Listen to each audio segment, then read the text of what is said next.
හරි. ඒ වගේම අපි දැන් ව්‍යාපාර ප්‍රවණතා කොටස කතා කරගෙන හිටියේ. ඒ කියන්නේ ව්‍යාපාර පදනම පාඩමේ අවසාන කොටස. හරිය. පදනම කොටසේ. එතකොට අපි තේරුම් ගත්ත පුතේ ව්‍යාපාර ශේෂ්ත්‍රයේ ඇති වෙලා තියෙන නව ප්‍රවණතා කියලා අපි මොනවද මේ කතා කරන්නේ?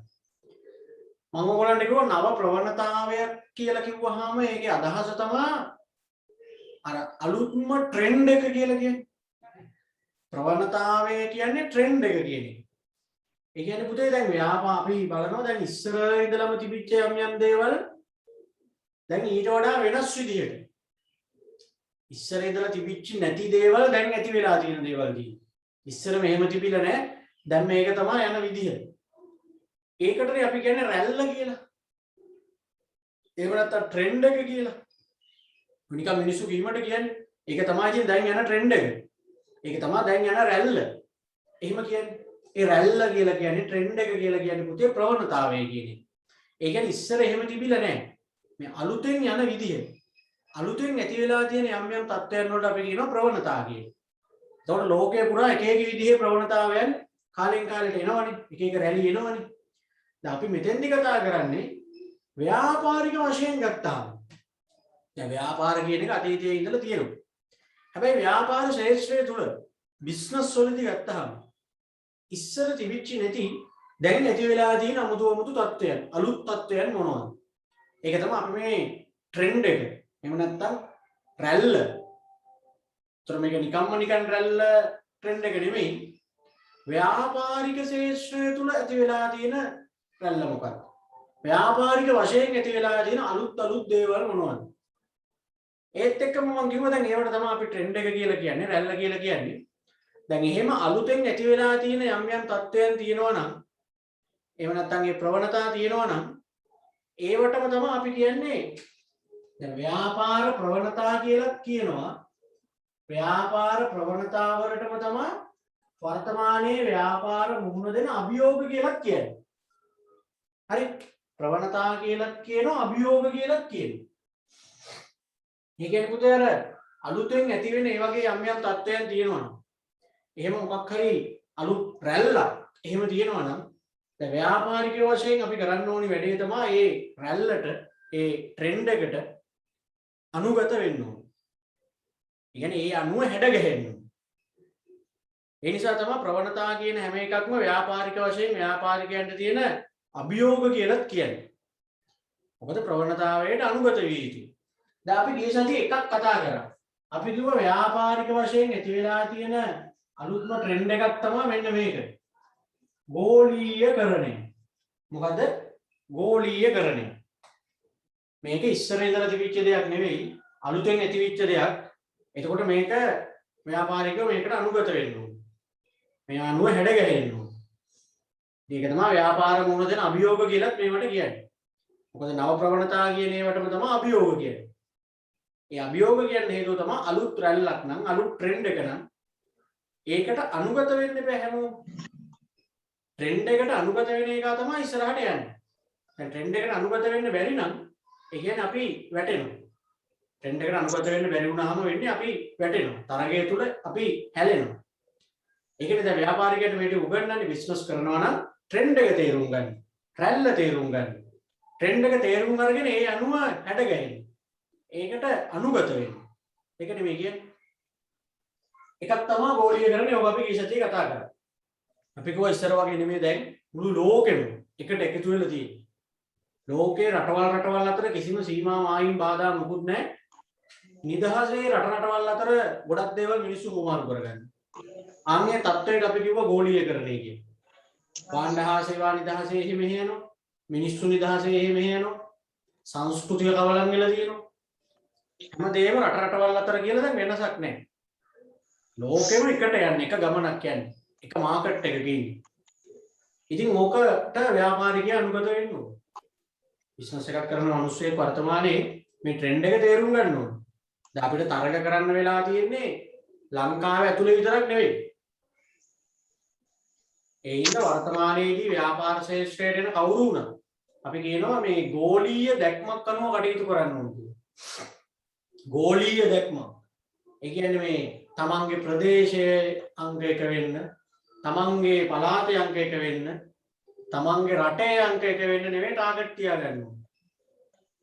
බිස්නස් කරන අය තේරුම් ගන්න ඕනේ දැන් ව්‍යාපාර අවස්ථා තර්ජන මේ දේවල් ලෝකෙම මේ දේවට හැඩ ගැහිගෙන ව්‍යාපාර කරගෙන යන්න වෙනවා. අපි ලෝකෙට මුහුණ දෙන්න ඕනේ. රටට විතරක් නෙවෙයි දැන්. මේක තමයි ට්‍රෙන්ඩ් එක කියන්නේ. ගෝලීයකරණයක් වෙලා තමයි දැන් අපි ඉන්නේ. ඉතින් අපි ඕකේ ගිය සතියේ ලියාගත්තනේ. මේ ගෝලීයකරණය කියන සිද්ධිය නිසා අපිට වෙච්ච හොඳ දේවල් මොනවද නරක දේවල් මොනවද කියලා ඕගොල්ලොත් ඒකට උත්තර කිව්වා. අපි ලියාගත්තා. අද තියෙනවා ඊළඟ ට්‍රෙන්ඩ් එක හැටියට දැන් ඔතන බලන්න ආයෙ පෙරලා ගන්න ප්‍රවණතා කියන මාතෘකාව ගාව පෙරලා ගන්න. 19 වෙනි පිටුවේ යටම ටික පෙරලා ගන්නකො. එතනනේ ප්‍රවණතා ටික ඔක්කොම ටික තියෙන්නේ. 19 වෙනි පිටුවේ යටම තියෙන ටික. 19 වෙනි පිටුවේ යටම තියෙන ටික පෙරලා ගන්න. එතනනේ ප්‍රවණතා ටික ඔක්කොම ටික තියෙන තැන තියෙන්නේ. ඒතර ගෝලීයකරණය හරි.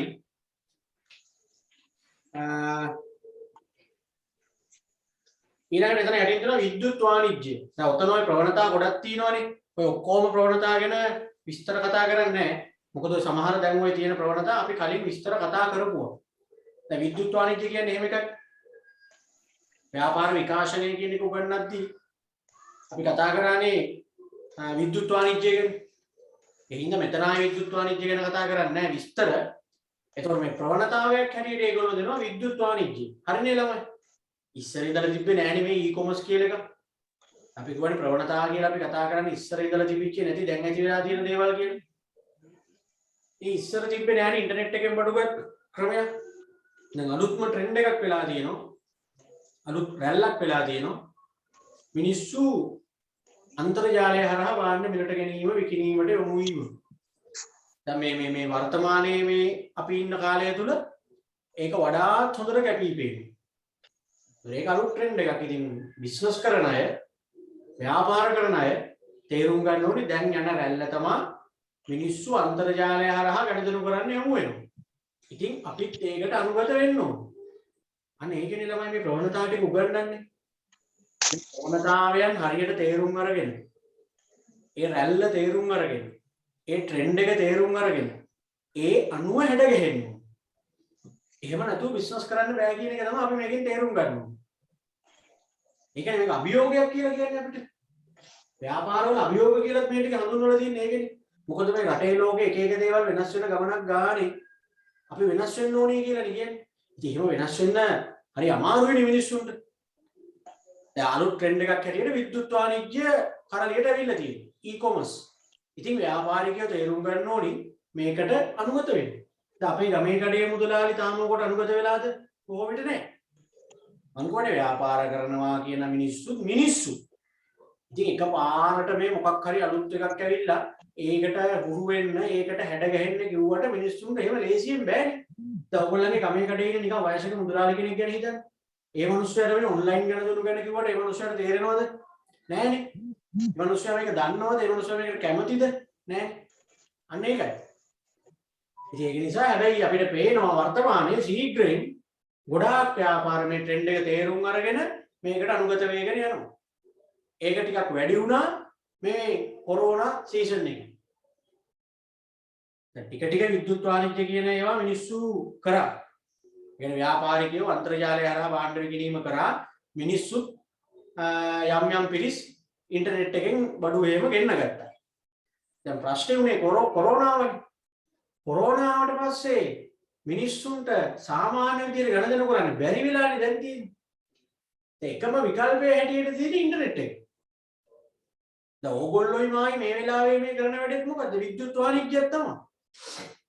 දැන් සාමාන්‍ය විදිහට අපිට පන්ති කරන්න බෑ. ඉතින් අන්තර්ජාලය හරහා සම්බන්ධ වෙලා මම උගන්වනවා ඔයා ඉගෙන ගන්න. ඉතින් මේකත් විද්‍යුත් වාණිජ්‍යයේ නිරත වීමක් තමයි. අන්න බලන්න. ඉතින් එතකොට දැන් වර්තමානයේදී අපි මේ පන්ති කරන්න පටන් ගන්න කාලේ ඉඳලා අපි පන්ති කරේ පන්ති කාමරයට ඇවිල්ලා ළමයි පන්තියට එනවා අපි උගන්වනවා. දැන් ඒ වුණාට අලුත් ට්‍රෙන්ඩ් එක මේක කියලා තේරුම් ගත්තාම අපි ඒකට අනුගත වුණා. දැන් ඉතින් අපි ඔන්ලයින් විදියට ළමයින්ට උගන්වගෙන යනවා. නැත්තම් දැන් සමහර අයට දැන් සාමාන්‍ය විදියට පන්ති කරන කාලේ කරලා ඔන්ලයින් පන්ති වලට අනුගත නොවුන යම් කිසි ගුරුවරයෙක් ඉන්නවනේ. දැන් හිතන්න මම ඔන්ලයින් පන්ති කරන්නේ නැහැ කියලා. කවදා හරි කොරෝනා විරුද්ධ දවසක ආයි පන්ති කරනවා කියලා මං ඉන්නවා. ඉතින් එතකොට දැන් මගේ පන්ති වලට එන්න බලාපොරොත්තු වෙන ළමයි දැනට පන්ති වල ඉන්න ළමයි මං කවදා හරි පන්ති පටන් ගන්නකම් බලන් ඉන්නේ. හා 22 21 ළමයි නෑ ඉතින් උන් ඔය වෙන කරන සර් කෙනෙක් එක්ක සම්බන්ධ වෙලා වැඩේ කරගන්නවා. මං ඔහේ ඉන්නවා කාලයක් යද්දි ළමයින්ට මාව අමතක වෙලා අන්න ඒක මේ ට්‍රෙන්ඩ් එකට අනුගත වෙන්න ඕන. දැන් ඒක කොරෝනා සීසන් එකත් එක්ක මිනිස්සු ඔන්ලයින් ගනුදෙනු කරන එක ටිකක් වැඩි වුණා. මොකද අර ඉස්සර මේක කරේ ඉතින් මේකට පහසුකම් උපරිමෙන් තියෙන මේ ගැන හොඳට දන්න මේක විශ්වාස කරන මිනිස්සු විතරයි. අනිත් අය නිකන් ආස වුණත් කරේ නෑ නිකන් බයයි එකපාරට තාක්ෂණික ගණදෙනු කරන්න. දැන් මේ සීසන් එකේ අපිට මොකද වුනේ? අකමැත්තෙන් හරි කමන්නේ ඔන්ලයින් ගණදෙනු වලට සම්බන්ධ වෙන්න වුණා. දැන් ගොඩාක් මිනිස්සු ඒවා කරගන්නවා. ඔය ඩරාස් eBay අරම්මනම් ඕවෙන් බඩු ගෙන්නන එක විතරක් නෙවෙයි. දැන් බලන්න ටවුන් එකේ තියෙන කඩවල ගොඩාක් ගත්තම ඒගොල්ලෝ සාමාන්‍ය විදිහට කඩේ තිබ්බට ඒ හැමෝගෙම ඔන්ලයින් ගණදෙනු කරන කතන්දරයකුත් තියෙනවා. ඒ කියන්නේ දැන් දම්රෝ කියලා හිතන්න. දම්රෝ එකට ගිහින් අපිට ලීබට්ටක් ගන්නත් පුළුවන්. දම්රෝ එකට යන්න නැතුව ඉන්ටර්නෙට් එකෙන් සර්ච් කරලා ඒ අදාළ භාණ්ඩය තෝරලා අපිට කුරියර් වලින් ගෙදරට ගෙන්න ගන්නත් පුළුවන්. සිංගරගෙන් වුණත් එහෙමයි. අබාංශගෙන් වුණත් එහෙමයි. දැන් පොඩි රෙස්ටුරන්ට් තියෙන්නේ. දැන් අපි ගිහින් එක එක කෑම ಜಾති ගන්න. ඒ රෙස්ටුරන්ට් ගොඩක වුණත් දැන් ඉස්සර නම් KFC pizza hut වගේ ඒවා විතරයි ඕඩර් කරාම ගෙදරට ගෙනත් දෙන්නේ. ඉන්ටර්නෙට් එකකින් ඕඩර් කරාම. දැන් එහෙම නෑ. දැන් මේ ටවුන් එකේ තියෙන ගොඩාක් රෙස්ටුරන්ට් වල වෙබ්සයිට් තියෙනවා. ඒගොල්ලෝ ඉන්ටර්නෙට් එකේ හදලා. අපි අදාළ කඩේ නම ගහලා ඉවර වෙලා යනකොට ඒගොල්ලන්ගේ වෙබ්සයිට් එකට යනවා. ඒගොල්ලන්ගේ තියෙන භාණ්ඩ ලිස්ට් එක තියෙනවා. අපිට තියෙන්නේ තෝරලා ඕඩර් කරන්න. සල්ලි සමහර විට ගෙදරට ආවට පස්සේ දෙන්නත් පුළුවන්. එහෙම නැත්නම් කාඩ් එකෙන් ගෙවලා ඊට පස්සේ භාණ්ඩ එවන ඒ ඕන විදිහකට පුළුවන්. ඉතින් බලන්න දැන් පොඩියට රෙස්ටුරන්ට් එකක් දාන මිනිහවුනත් තේරුම් ගන්න ඕනි. දැන් ඔන්ලයින් ගණදෙනු වලටත් අපි යන්න ඕනි කියන්නේ. ඒක තමයි ට්‍රෙන්ඩ් එක. ඒක තමයි ප්‍රවණතාවය. ඒකට අනුගත වෙන්න ඕන. දැන් මේ දවස්වල කීල් සුපර්, කාගිල්ස්, ආපිකෝ ඔය ලොකු සුපර් මාකට් ඔක්කොම ලබුතේ ඔන්ලයින් ඕඩර් කරාම ගෙදරට වඩු ගෙනත් දෙන්නේ. මේ දවස්වල. ඒ ලොක්ඩවුන් එක. මේක මහා පරිමාණ ව්‍යාපාරනේ. ඉතින් ඒගොල්ලන්ගේ ඔන්ලයින් වෙනම දැන් ලොකුවට යනවා වැඩි. සමහත් ඔය ඊයේ පෙරේදද එහෙම ඕඩර් කරලා ඒ ඩෝලු ටිකක් එහෙම නිකන් ජොලියට වගේ ඕඩර් කරා. දැන් හරියටම ඒගොල්ලෝ ටයිම් එකක් දුන්නා මෙන්න මේ ආවල් වෙලාව ගෙනල්ලා දෙනවා කියලා ගෙනල්ලා දුන්නා. ඒගොල්ලන්ගේ ඇප් එකක් තියෙනවා. ඇප් එක දාගත්තාම නිකන් අපි ඇත්තටම ඕගොල්ලෝ නිකන් ඉන්න ගමන් බලන්න කීල් සුපර් කියලා ඇප් එකක් තියෙනවා. නිකන් ඇප් එක දාගෙන බලන්න. අර මේක කොයිතරම් සමීපද කියන්නේ බඩු ගෙන්නන්න ඕනේ නැහැ. නිකන් බලන්නකෝ. ඒ ඇප් එකේ ළමයි නිකන් අපි අර කීල්ස් එකට ගිහිල්ලා බඩු තෝරනවා වගේ තමයි. දැන් ගිහිල්ලා නිකන් මේ අර කරත්තයක් තල්ලු කරගෙන ඇවිදින ගමන් බඩු තෝරන්නේ. ඒ වගේම තමයි. ඊට වඩා ලේසි. බඩු ටික ඔක්කොම ලිස්ට් එකේ තියෙනවා.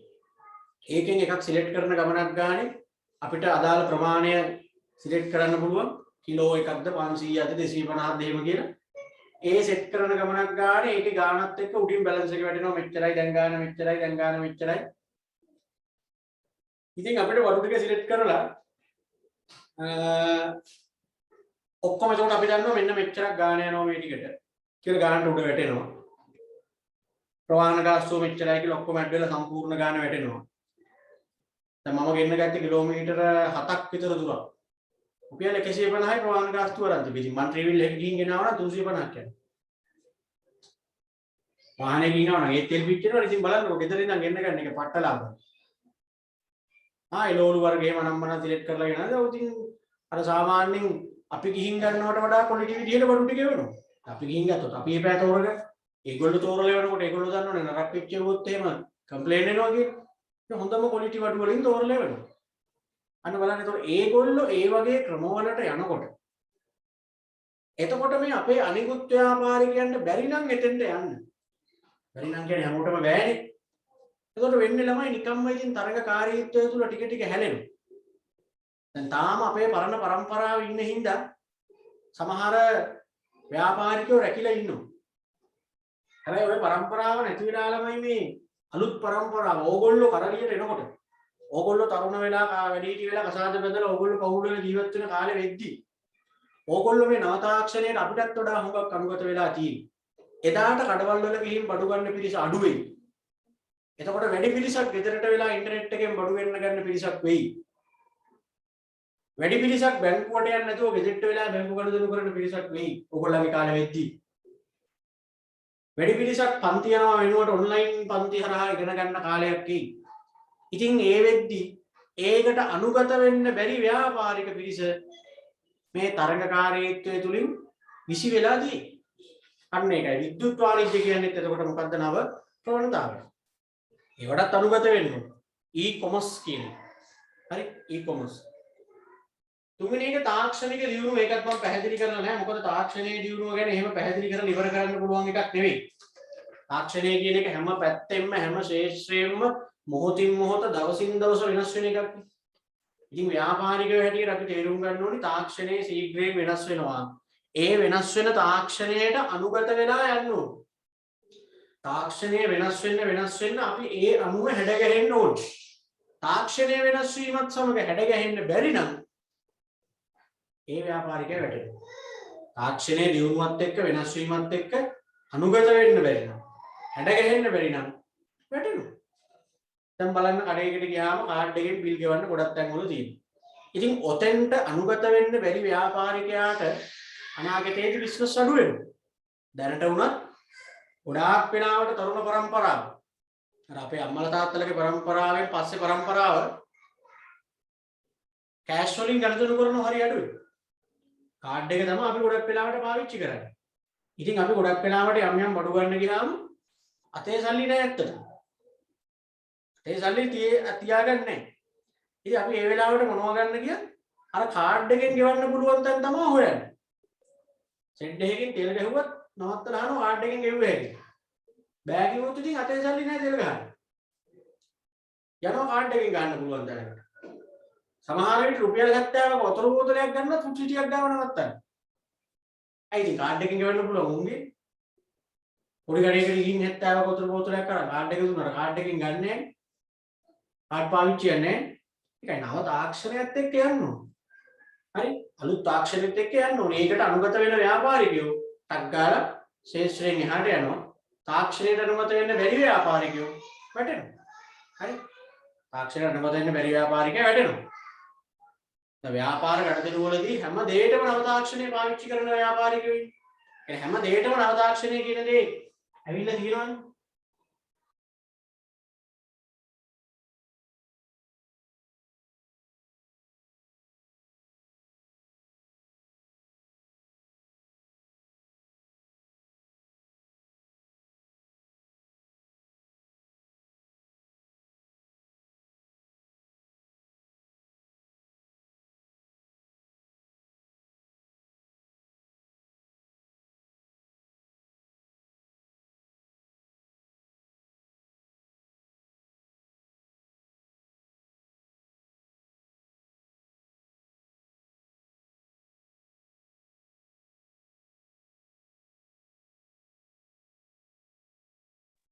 හරිද?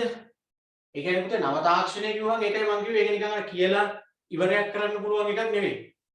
දැන් කිරුම් මිනුම් වැඩවලදී නව තාක්ෂණය යොදා ගන්න. ඩිජිටල් තරාදිනේදී මුදල් ලිවීමට විද්‍යුත් ක්‍රම.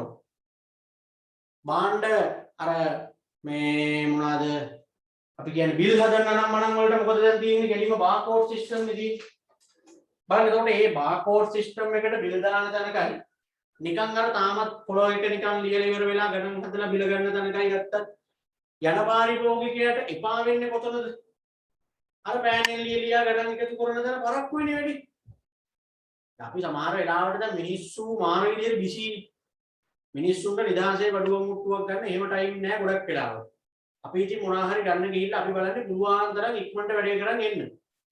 දැන් බාකෝඩ් සිස්ටම් දාලා තියෙන තැන් වල ව්‍යාපාරිකයෝ මේ වගේ තැනකට ගියාම කෙලින්ම ගත්ත වරුවේ චී ගාලා අල්ලනවා. සල්ලි ගත්ත එව්වා. අර වට ගියාම මුදලාලි පෑඩෙන් ලියලා ඔය ටික කැල් එකේ ගහගෙන එකතු කරනවා. ආයි දෙවෙනි පාර එකතු කරලා බලනවා. පරක්කුයි. එතකොට ටිකෙන් ටික ඒ වගේ තැන් වලින් පාරිභෝගිකයෝ අඩු වෙනවා. ඒකයි ව්‍යාපාරිකයන්ට කියන්නේ ට්‍රෙන්ඩ් එකට අනුගත වෙන්න. ට්‍රෙන්ඩ් එකට අනුගත වෙන්න බැරි නම් ඔයා වැටෙනවා. මොන ශේෂ්ත්‍රයේ වුණත් මොන ව්‍යාපාරයේ වුණත් තාක්ෂණික දියුණුව කියන එක සිද්ධ වෙලා දැන් තියෙන්නේ. ඒ තාක්ෂණික දියුණුවට සම්බන්ධ වෙන්න. තාක්ෂණයට වෙන වෙන පැත්තකට ලයින් එපා. අලුත් ක්‍රම වලට වෙන වෙන ඉන්න එපා. ඒවට සම්බන්ධ වෙන්න. ඒවට අනුගත වෙන්න. මොකද ඒවා වෙනස් වෙනකොට අපි ඒක වෙනස් වෙන්න ඕනේ. දැන් ඔයගොල්ලන්ගේ මේ ටියුෂන් පන්ති වල වුණත් එහෙම තමයි. දැන් ගොඩාක් ටියුෂන් ආයතන වල නව තාක්ෂණ භාවිතයට යොමු වෙලා තියෙනවා. නව තාක්ෂණ භාවිතය කියන්නේ දැන් පන්ති කාඩ් එකක් දීලා ඕක පෑනෙන් ඉදි කෑල්ලක් ගහලා ළමයි ටික පොලිමේ හිටවලා එක එක ආයතන වලට ගන්න ඕම ක්‍රම නෑ දැන්. දැන් අලුත් ක්‍රම වලට යන්න ඕනේ අපි. බාර්කෝඩ් සිස්ටම් හඳුන්වලා දීලා ඒවා මැෂින් එකක් කරා ළමයින්ටම බාර්කෝඩ් එක ඇල්ලුවා කියයි. එහෙම තියෙන්න ඕනේ. එතකොට එහෙම නැති අයට වෙන්නේ අනික් කට්ටිය එහෙම කරන්න පටන් ගන්නකොට ළමයි කැමති ඒවට. අනේ අරගේ පායනවා අප්පා එළියේ පොලිමේ ඉන්නෝනේ වැස්සේ ආවුවේ කාඩ් එක මාක් කර අතර දාන්න. අර වෙනනම් එහෙම නෑ ටක් ගාලා බාර්කෝඩ් එක ඇල්ලුවා ගියා. අන්න එහෙමනේ. දැන් මේකේ වුණත් එහෙම තමයි. දැන් මේ ඔන්ලයින් පන්ති වල වුණත් තාක්ෂණය දවසින් දවස වෙනස් වෙනවා. මේ වෙනස් වෙන්න අපි එහෙම හොයන්න ඕනේ මොනවද මේ මීට වඩා තියෙන ලේසි ක්‍රම තියෙනවද? මීට වඩා ළමයින්ට ආකර්ෂණීය ක්‍රම තියෙනවද? හරි. එහෙම ක්‍රම වලට අපි යන්න ඕනේ. දැන් මාත් මේ දවස්වල අලුත් ප්ලැට්ෆෝම් එකක් ගැන පොඩ්ඩක් හොයමින් ඉන්නවා. ඒ මීට වඩා දෙයක් කරන්න පුළුවන්ද මේ ඔන්ලයින් එකේ? අපි දැන් මේ Zoom මීටින් එකක් දාලා උගන්වනවට අමතරව මීට වඩා විධිමත්, මීට වඩා ලේසි, මීට වඩා ස්වයංක්‍රීය. දැන් ළමයි ගොඩක් වෙලාවට ළමයින්ගේ මොකක් හරි ඕනේ වුණාම ඒක මට මැසේජ් කරලා කියන්නේ. ඒ මැසේජ් ඉතින් මම බලන්න පරක්කු වුණොත් බලන වෙලාවක තමයි ඒවට උත්තර දෙන්නේ. ටියුටර් නම් මම. මම මේ උත්සාහයෙන් එක සිස්ටම් එකක් හදාගන්න. ඒ කියන්නේ ළමෙක් මැසේජ් එකක් කියවපුවම ඒකට ළමයින්ටම ගිහිල්ලා බලා ගන්න තොරතුරු වල නිකන් අපි ගිහිල්ලා බඩු ඕඩර් කරනවා වගේ ඔයාට ඕනි කරන පාඩම ඊට අදාළ නිබන්ධන ඒව ඔයාටම ගිහින් ඕඩර් කරන්න පුළුවන් වෙනවා. එතකොට මට ඕඩර් එක විතරයි එන්නේ මෙන්න මේ ටික යවන්න කියලා.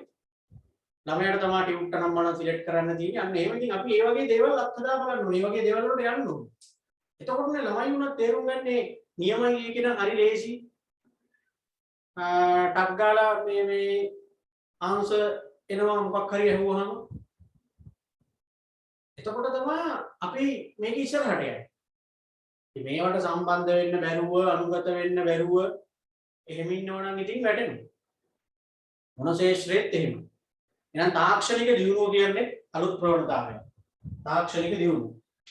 ඊළඟට අපි කිව්වා තුනක් කිව්වනේ. ගෝලීයකරණ එක අපි කතා කරානේ. ගෝලීයකරණයෙන් පස්සේ මොකද්ද කිව්වේ? විද්‍යුත් වාණිජ්‍ය. ඒකත් අලුත් ට්‍රෙන්ඩ් එකක්. ඒවටත් අපි අනුගත වෙන්න. විද්‍යුත් වාණිජ්‍යයෙන් පස්සේ අපි කිව්වා තාක්ෂණික දියුණුව. ඒකෙදි මම කිව්වේ ඒක අර කියලා ඉවර කරන්න බෑ මොන පැත්තෙන්ද කියලා. තාක්ෂණයේ දියුණුව කිව්වහම හැම පැත්තෙම තාක්ෂණයේ දියුණුව වෙලා තියෙනවා.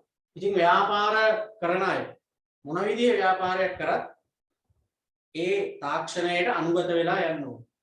ඒ වෙනස් වෙන තාක්ෂණයට අනුව හැඩ ගැහෙන්න ඕනේ. ඊළඟට පරිසරය ගැන සැලකිලිමත් බව. ඔන්න අලුත් තව ට්‍රෙන්ඩ් එකක්. අලුත් රැල්ල. මොකද්ද රැල්ල? වර්තමානයේ පුතේ මිනිස්සු ගොඩක් පරිසරය ගැන තියෙන සැලකිල්ල වැඩි වෙලා. අලුත් ට්‍රෙන්ඩ් එකක්. අලුත් රැල්ල. පරිසරය ගැන තියෙන සැලකිල්ල වැඩි වෙලා. ඒ මොකක්ද කියන්නේ?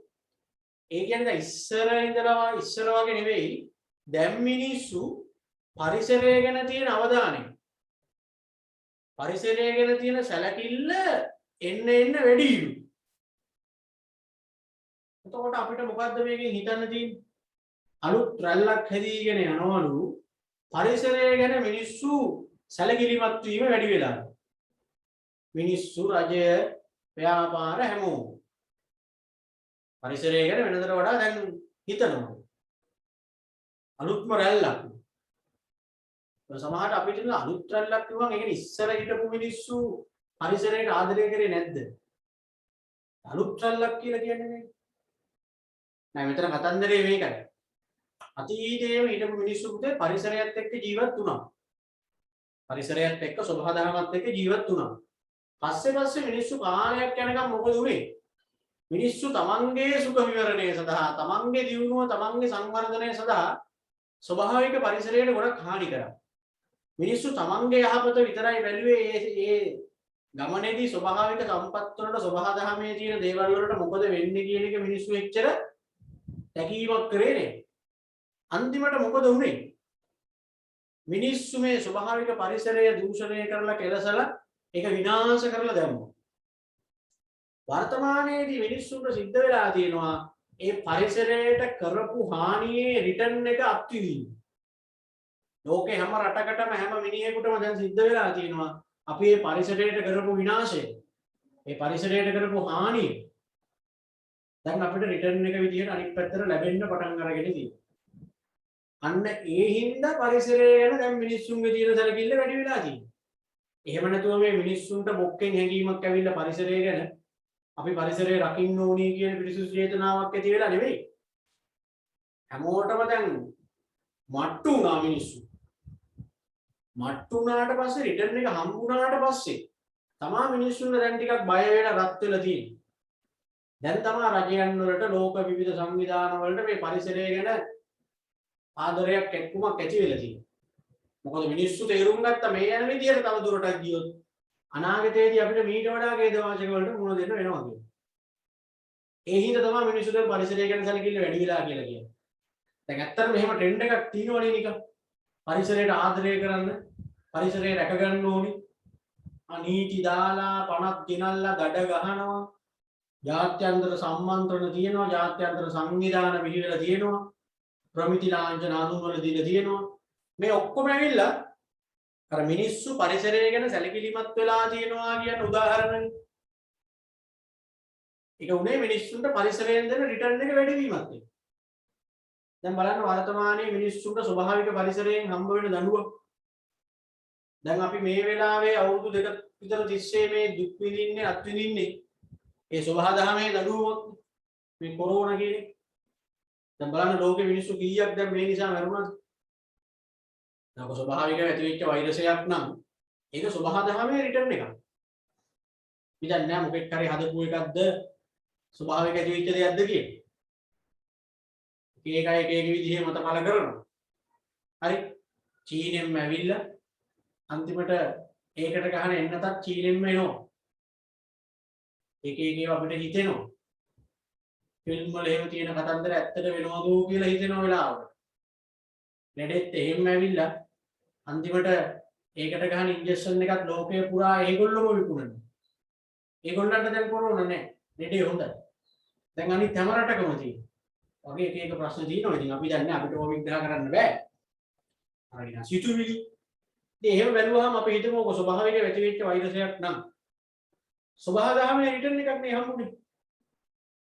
කී දෙනෙක් මැරෙනවද බලන්නකො ලෝකෙම ගත්තම ලංකාවේ කීයක්ද? ඊයේ 200 පැන. ඔය කියන සංඛ්‍යාව මම කියන්නේ. ඊට වඩා මැරෙනවා කියන මිනිස්සු කියන්නේ. ඉතින් හරි 200 කියමුකෝ. 150 පැනලා දැන් දවස් 8ක් 10ක් තිස්සේ මරණ වාර්තාවයි. මේ මිනිස්සු ටික මැරිලා යනවා. මොකද දරා ගන්න බෑ පරිසරයට මිනිස්සු. මිනිස්සු පරිසරයට බරයි නේ. මිනිස්සු ඒ තරම් පරිසරය විනාශ කරා. ඔක්සිජන් නැල්ලු. ඒ කියන්නේ හරිත පද්ධතියට වඩා මිනිස්සු වැඩි. ඒ කියන්නේ ඔක්සිජන් නැහැ කියන්නේ. හරිත පද්ධතිය විනාශ කරා ජීවීන් වැඩි වුණා.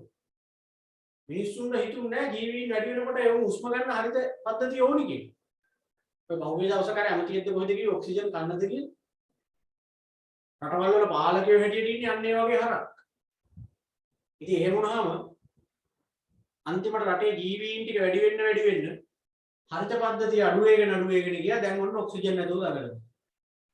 දැන් ඔක්සිජන් ටැංකිය වල පුරවලා වෙන රටවලින් ගේන්න වෙලා තියෙනවා. අර ඉස්සර කාටුන් වල එහෙම ඇඳපු විදියට අර ඔක්සිජන් ටැංකියක් කොන්ද එල්ලගෙන මිනිස්සු පාරේ යන. එහෙම කාලයක් එනවා මේ විදියට අපි තවදුරටත් ගියොත්. නම් වෙනවා දැන් ලස්සන. සුනාමි කියලා එතනින් හෙන සෙට් එකක් ගියා. ඉවරයි. ගම් වතුර ගලලා භූමිකම්පා වෙලා තව කට්ටිය විනාශ වෙනවා. එතකොට මේ ඔක්කොම ස්වභාව දහමෙන් අනිත් පැත්තට හම් වෙන ගෝලීය උෂ්ණත්වය වැඩි. ඒක ලෝකෙම මූණ පාලා තියෙන ප්‍රශ්නයක්. ගෝලීය උෂ්ණත්වය වැඩි. මේ පරිසරයෙන් හම්බ වෙන විපාක. ඒ හින්දා දැන් මිනිස්සු හැමෝම තේරුම් ගන්න තියෙනවා පරිසරය ගැන මීට වඩා ටිකක් අපි සැලකිලිමත් වෙන්න ඕනි කියලා. බලන්න අපිට හම්බ වෙන හැම විපාකයක්ම හැම රිටර්න් එකක්ම ස්වභාවික පරිසරය නිසා වෙනේවනේ. අපි හිතමු ඩෙන්ගු මැලේරියා වගේ ලෙඩක් හැදුනත් මේ ස්වභාවික පරිසරයට අපි පොලිතීන් දාලා පොල් කටු දාලා ඒක වතුර පිළිලා එහෙමනේ වැඩේ යන්නේ. තියෙන ගස් ටික සේරම කපනවා. ඉතින් වතුර හිඳෙනවා යන්තම් පායනකොට ලින් එහෙම නැහැ හිඳිලා. තියෙන කුඹුරු ටිකයි පහත් බිම් ටික සේරම ගොඩ කර කර ගෙවල් හදනවා බිල්ඩින් හදනවා පාරවල් හදනවා. අන්තිමට ගම් වතුරක් ගලන්න කියන්නේ උදේ ඉඳන් හවස වෙනකන් ඇස්සෝ ගම් වතුර ගලලා පැත්තක් යට වෙනවා. දැන් අපි ඉන්න පැත්තේ එහෙම පැය 4ක් එක දිගට ඇසන සුතුස් ගාලේ යට වෙනවා. ඉතින් බලන්න. ඒ කියන්නේ මිනිස්සුනේ මේ හානිය කරේ සබහාදහම. මිනිස්සු ගෑ ගහනවා ගම් වතුරට යට වෙනවා. යට වෙනවා නෝ. ඉස්සර මිනිස්සු පහත් බිම් යොදාගත්තා වගා කරන්න. ඉස්සර මිනිස්සු පහත් බිම් වල කරේ වගා කරන්නේ. මොකද මේ මිනිස්සු දන්නවා පහත් බිම් මස් වෙලාවට වතුර පිරෙනවා. ඒ නිසා ඒගොල්ලෝ වගාවන් වලටම ඒවා තියාගත්තා. අපේ වුන් කරේ පහත් බිම් ටික පස් දාලා ගොඩ කරලා ගෙවල් නැද්ද? ගෙවල් හදලා දැන් කෑ ගහනවා වහිනකොට යට වෙනවා. ඉතින් යට වෙනවා තමයි. යට වෙනවා කියලා දන්නේ හින්දානේ පහත් බිම් වල ගෙවල් හදන්න නැතුව හිටියේ. යට වෙන තැනක ගිහින් ගෙවල් හදාගෙන ඊළඟට කෑ ගහනවා යට වෙනවා. කරන්න දෙයක් නැහැ. හරි අනුරාධපුර පැත්තේ පොළොන්නරුව පැත්තේ කතරගම පැත්තේ බුත්තල පැත්තේ මිනිස්සු කෑ ගහනවා රැට ඇවිල්ලා අලි ගහලා යනවා. අලි ගහලා යනෝ උන් කියනවා අලි ගමට ඇවිල්ලාලු අලි ගම් වැදිලාලු. වනාලි තරගෙනලු මේවට රජය මුකුත් කරන්න නැහැ කකා. ඉතින් ඔන්න දවස ගාන එක එක පොලේ ගහලා මරලා. අලි. එතකොට මෙතන මිනිස්සුන්ගේ චෝදනාව තමයි අලි ගමට ඇවිල්ලා. මට ඇත්තටම කියන්න බලම අතන වෙලා තියෙන අලි ගමට ඇවිල්ලාද මිනිස්සු වැලේ ගිහිල්ලාද? අලියට වැළුවත් වෙලා තියෙනවා. අලි ගමට ඇවිල්ලාද මිනිස්සු වැලේ ගිහිල්ලාද? මිනිස්සු වැලේ ගිහින්. අලි ගමට ඇවිල්ලා කියලා ගෑ අනේ නම් මේ රත්නපුරට එහෙමත් අලි එන්නේ නැහැ. උන්ට එහෙම ගමට එන්න මේ නියාවක් නෑ අලින්ට. අපේ උන් අලින්ට කැලවල් වල ගිහිල්ලා එලි පෙහෙලි කරලා ගෙවල් හදනවා. ගෙවල් හදාගෙන ඊළඟට ඉතින් අලියා අලි ගහනවා කියලා ගහනවා. ඉතින් උන් ගහන්න නැතුව ජීයේ. උන්ගේ තැන ගිහිල්ලා අපි ගෙවල් අටව ගත්තාම උන්ගේ කැලේ උන්ට කන්න තියෙන දේවල්. උන් ඉතින් ඇවිල්ලා බලනවා හැමදාම කන්නේ නැත නෑ හැමදාම යන්නේ නැත. මෙන්න ටික කාලයකින් එනකොට එතන ගයක් හදනවා. ඌ දන්නේ නැහැ මොකක්ද කියලා ඉතින් පයින් එම ගහලා බලනවා ඉතින්. පස්සේ අර උදේට කෑ ගහනවා ගේ බිම දාලා. ඒකේ කුසල පොලේ ගහලා. කරන්න දෙයක් නැහැ. අලි ගහලා නෙවෙයි. අලින්ට කියලා ගස්ස වෙන්නේ. අලින්න දිහාවල් වල ගිහිල්ලා ගෙවල් හදාගෙන උන් ඉතින් ගහනවා. කාගේද වැරද්ද? අලින්ගේද මිනිස්සුන්ගේද? මිනිස්සුන්ගේ. නිකන් ගම් වලටත් එහෙනම් අලි ඉන්නේ බෑ. ඔන්න ඕකනේ මිනිස්සු කරගෙන තියෙන්නේ. සත්තුන්ට ඉන්න තැනක් නෑ. පාර හරහා අලි මාරු වෙනවලු. අලි පාර පයින්නවලු. හරි අවදානම් කියලා මේ මීඩියා කාර්යෝ එහෙම ගිහිල්ලා ඔන්න ඉතින් මහලොකුට වෙන්නනවා.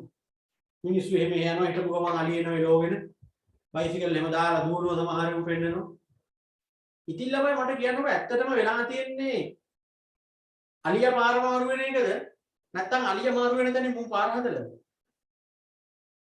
අලියා පාර මාරු වෙන එකද උතන වෙන්නේ? නැත්නම් අලියා මාරු වෙන තැනින් මුන් පාරක් හදපු එකද උනේ උතන? අලියා මාරු වෙන තැනින් මුන් පාරක් හැදුවා.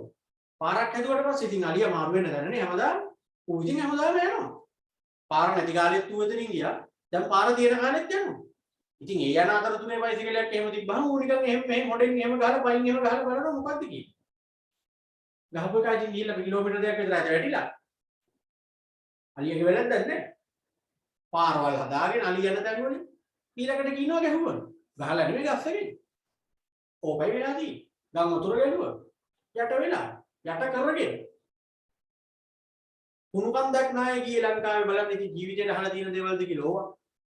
එක සැරයක් කුණු කන්දක් නැහැ ගිහිල්ලා වෙන සෙට් එකක් මරුනේ. ඉතින් ළමයි කුණු කඳු කියන්නේ ස්වභාවික හැදෙන කන්දක්ද? කුණු කන්දක් කියන්නේ නෑනේ අපි අහලා නෑනේ කුණු කඳු කියලා જાතිය. කුණු දාලා කන්ද හැදුවේ මිනිස්සුමනේ. කුණු කන්දක් නැහැ ගියා කිව්වම ඉතින් කුණු කන්ද මිනිස්සුමනේ හදලා තියෙන්නේ. මිනිස්සුම කන්ද හදලා ඊට පස්සේ ඒකට යට වෙලා මැරිලා. නාය ගිහින් මරුණා. නාය ගිහින් නෙමෙයි නාය ඇරගෙන. කුණු කන්ද හැදුවෙත් අපිනේ. එතකොට නාය ගියා කියන්න බෑ නාය අරගත්තා. නාය අරගෙන මැරිලා. එහෙම තමයි කියන්නේ. තනිකර සබහාදහමෙන් හම්බෙන රිටර්න් දිහා බැලුවාම පේන්නේ අපේ වැරද්ද. මිනිස්සු සබහාදහමට කරපු හානිය තමයි දැන් අනිත් පැත්තට හම්බ වෙන්නේ. අන්න ඒ නිසා අලුත් ට්‍රෙන්ඩ් එකක් ඇති වෙලා තියෙනවා. පරිසරය ගැන සැලකිලිමත්භාවය වැඩි වෙලා. මිනිස්සුන්ගේ ව්‍යාපාරිකයන්ගේ හැමෝගෙම. ඉතින් ව්‍යාපාරිකයෝ මේකටත් අනුගත වෙන්න ඕනේ. මේකත් ව්‍යාපාරිකයට ලොකු අභියෝගයක්. මේක තමයි ට්‍රෙන්ඩ් එක, මේක තමයි රැල්ල. එහෙනම් ඒකට අනුගත වෙන්න ඕනේ. අනුගත වෙන්න ඕනි කියන එකට උදාහරණ තමයි දැන් බලන්න ගොඩාක් ව්‍යාපාරවල හරිත නිෂ්පාදන විහි කරන්න යොමු වෙලා තියෙන එකනේ. ඉකෝ ප්‍රොඩක්ට් හරිත නිෂ්පාදන වලට යොමු වෙලා තියෙන එකනේ. මොනවා පුතේ හරිත නිෂ්පාදන කියන්නේ? පරිසර හිතකාමී නිෂ්පාදන කියන්නේ. හරිත නිෂ්පාදන කියන්නේ. ඔයගොල්ලෝ දන්න හරිත නිෂ්පාදනයක් කියන්නේ බලන්න ඔයගොල්ලන්ගේ ගෙදර තියෙනවා. දැන් ඔයා ඔය ඉන්න කාමරෙත් ඇති. දන්න ළමෙක් ඉන්නවා නම් කියන්නේ හරිත නිෂ්පාදන මොනවද ඔයගොල්ලෝ දන්නේව? කියන්නේ. ඔයා ඔය ඉඳගෙන ඉන්න කාමරය ඇතුලේ තියෙනවා.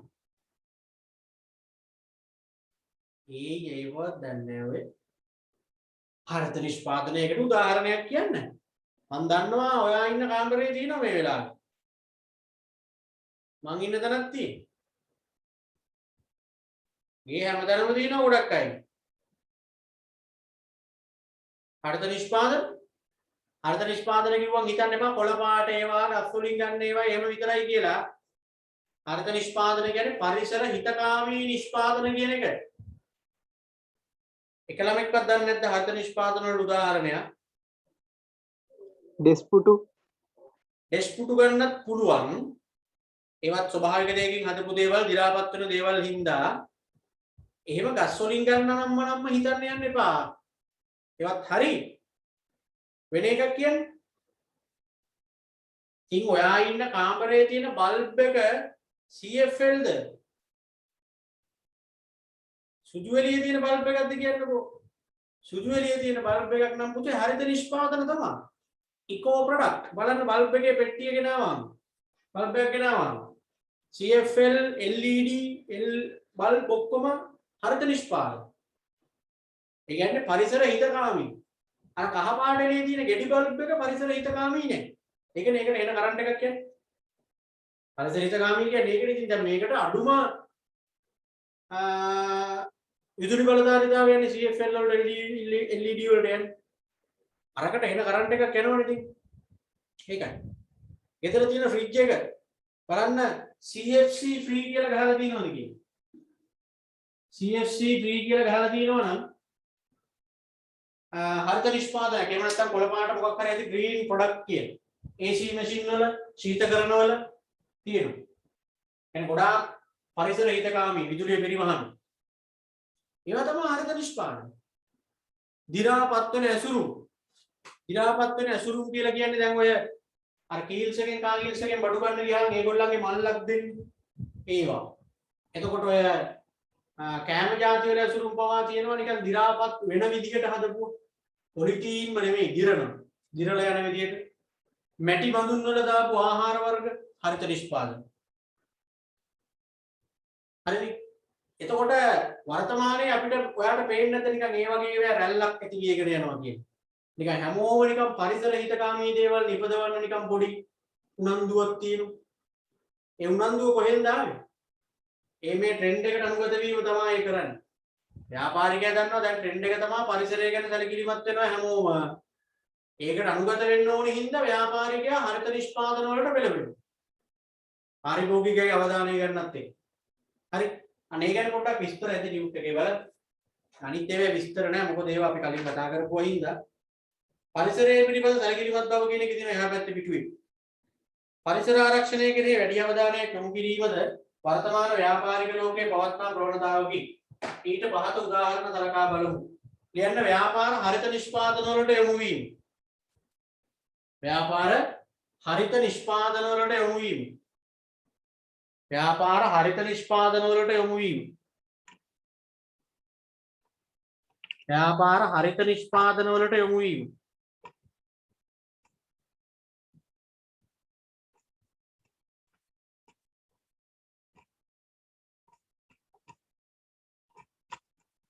ව්‍යාපාර හරිත නිෂ්පාදන වලට යොමු වීම.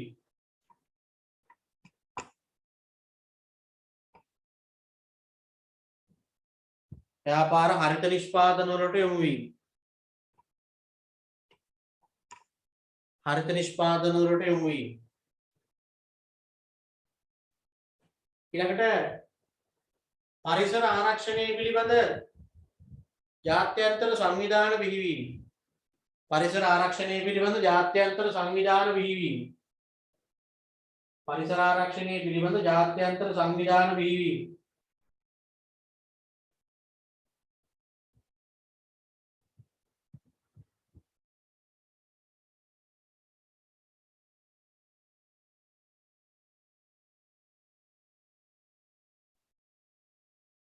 ජාත්‍යන්තර සංවිධාන බිහිවීම.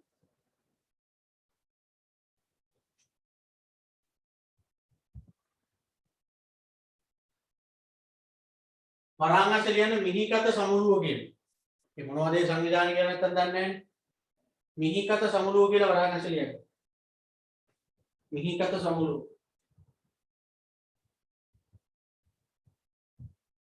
මිහිකත සමුළුව. එන පරිසර ආරක්ෂණය පිළිබඳ තත්ත්ව සහතික හඳුන්වා දීම. පරිසර ආරක්ෂණය පිළිබඳ තත්ත්ව සහතික හඳුන්වා දීම. පරිසර ආරක්ෂණය පිළිබඳ තත්ත්ව සහතික හඳුන්වා දීම. තත්ත්ව සහතික හඳුන්වා දීම.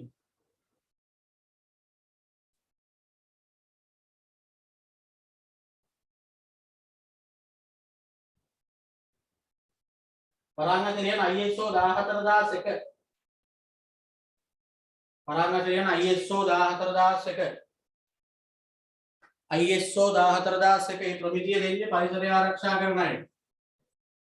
ISO 14001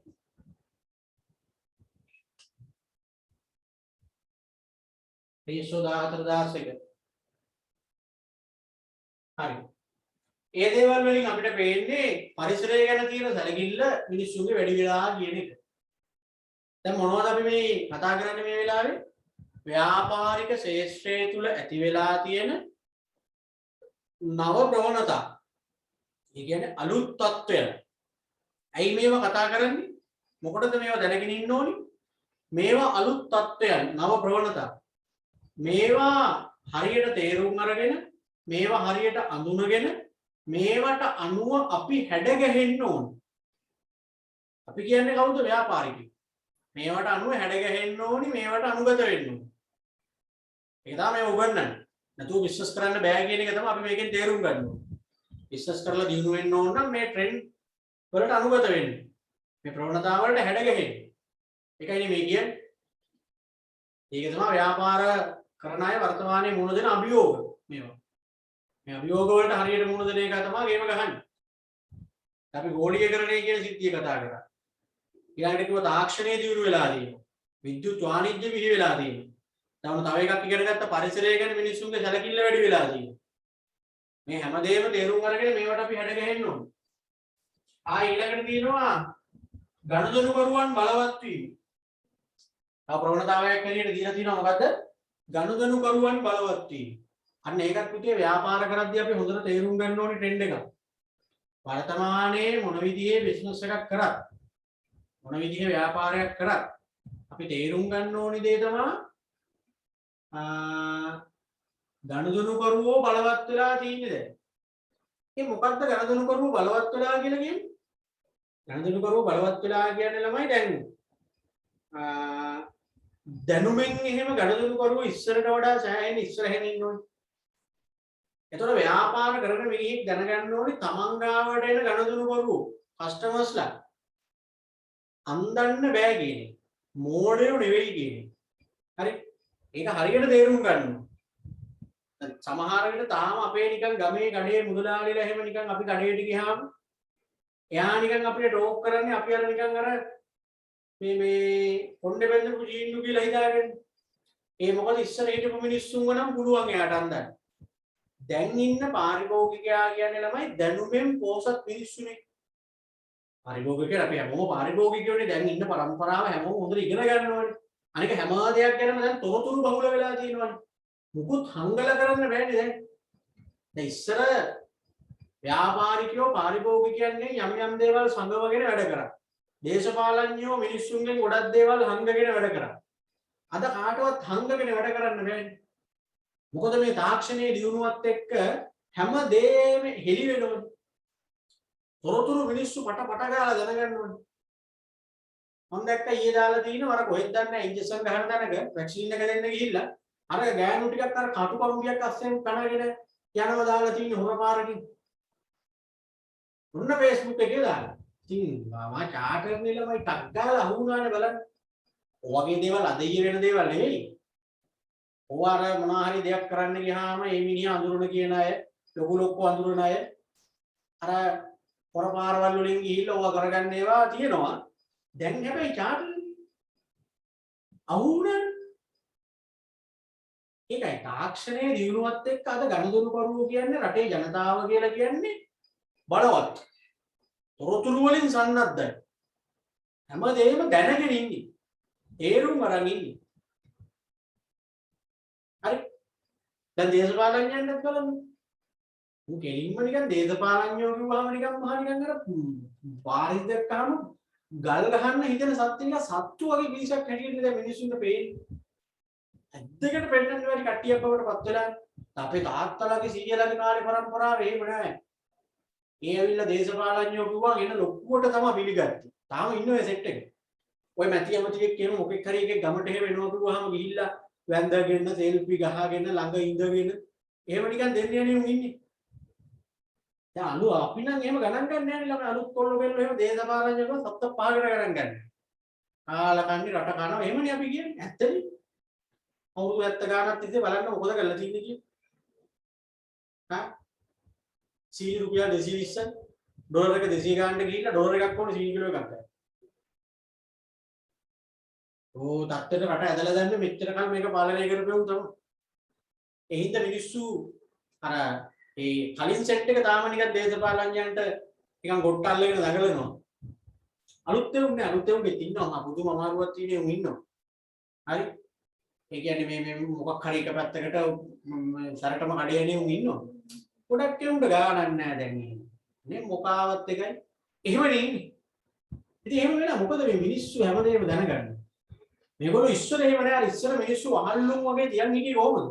ඉස්සර ගැලීම සුදු පිට එක ගහලා ඇවිල්ලා මිනිස්සු ඉස්සරහට ඇවිල්ලා එන උපාසක චරිතනේ රඟපාන්නේ. ටීවී එක ඉස්සරහට ආවත් එහෙමනේ. ඉතින් මිනිස්සු හිතේ ඇත්ත කියන්නේ. උන් යටින් කරන ඒවා කවුරුවත් දන්නේ.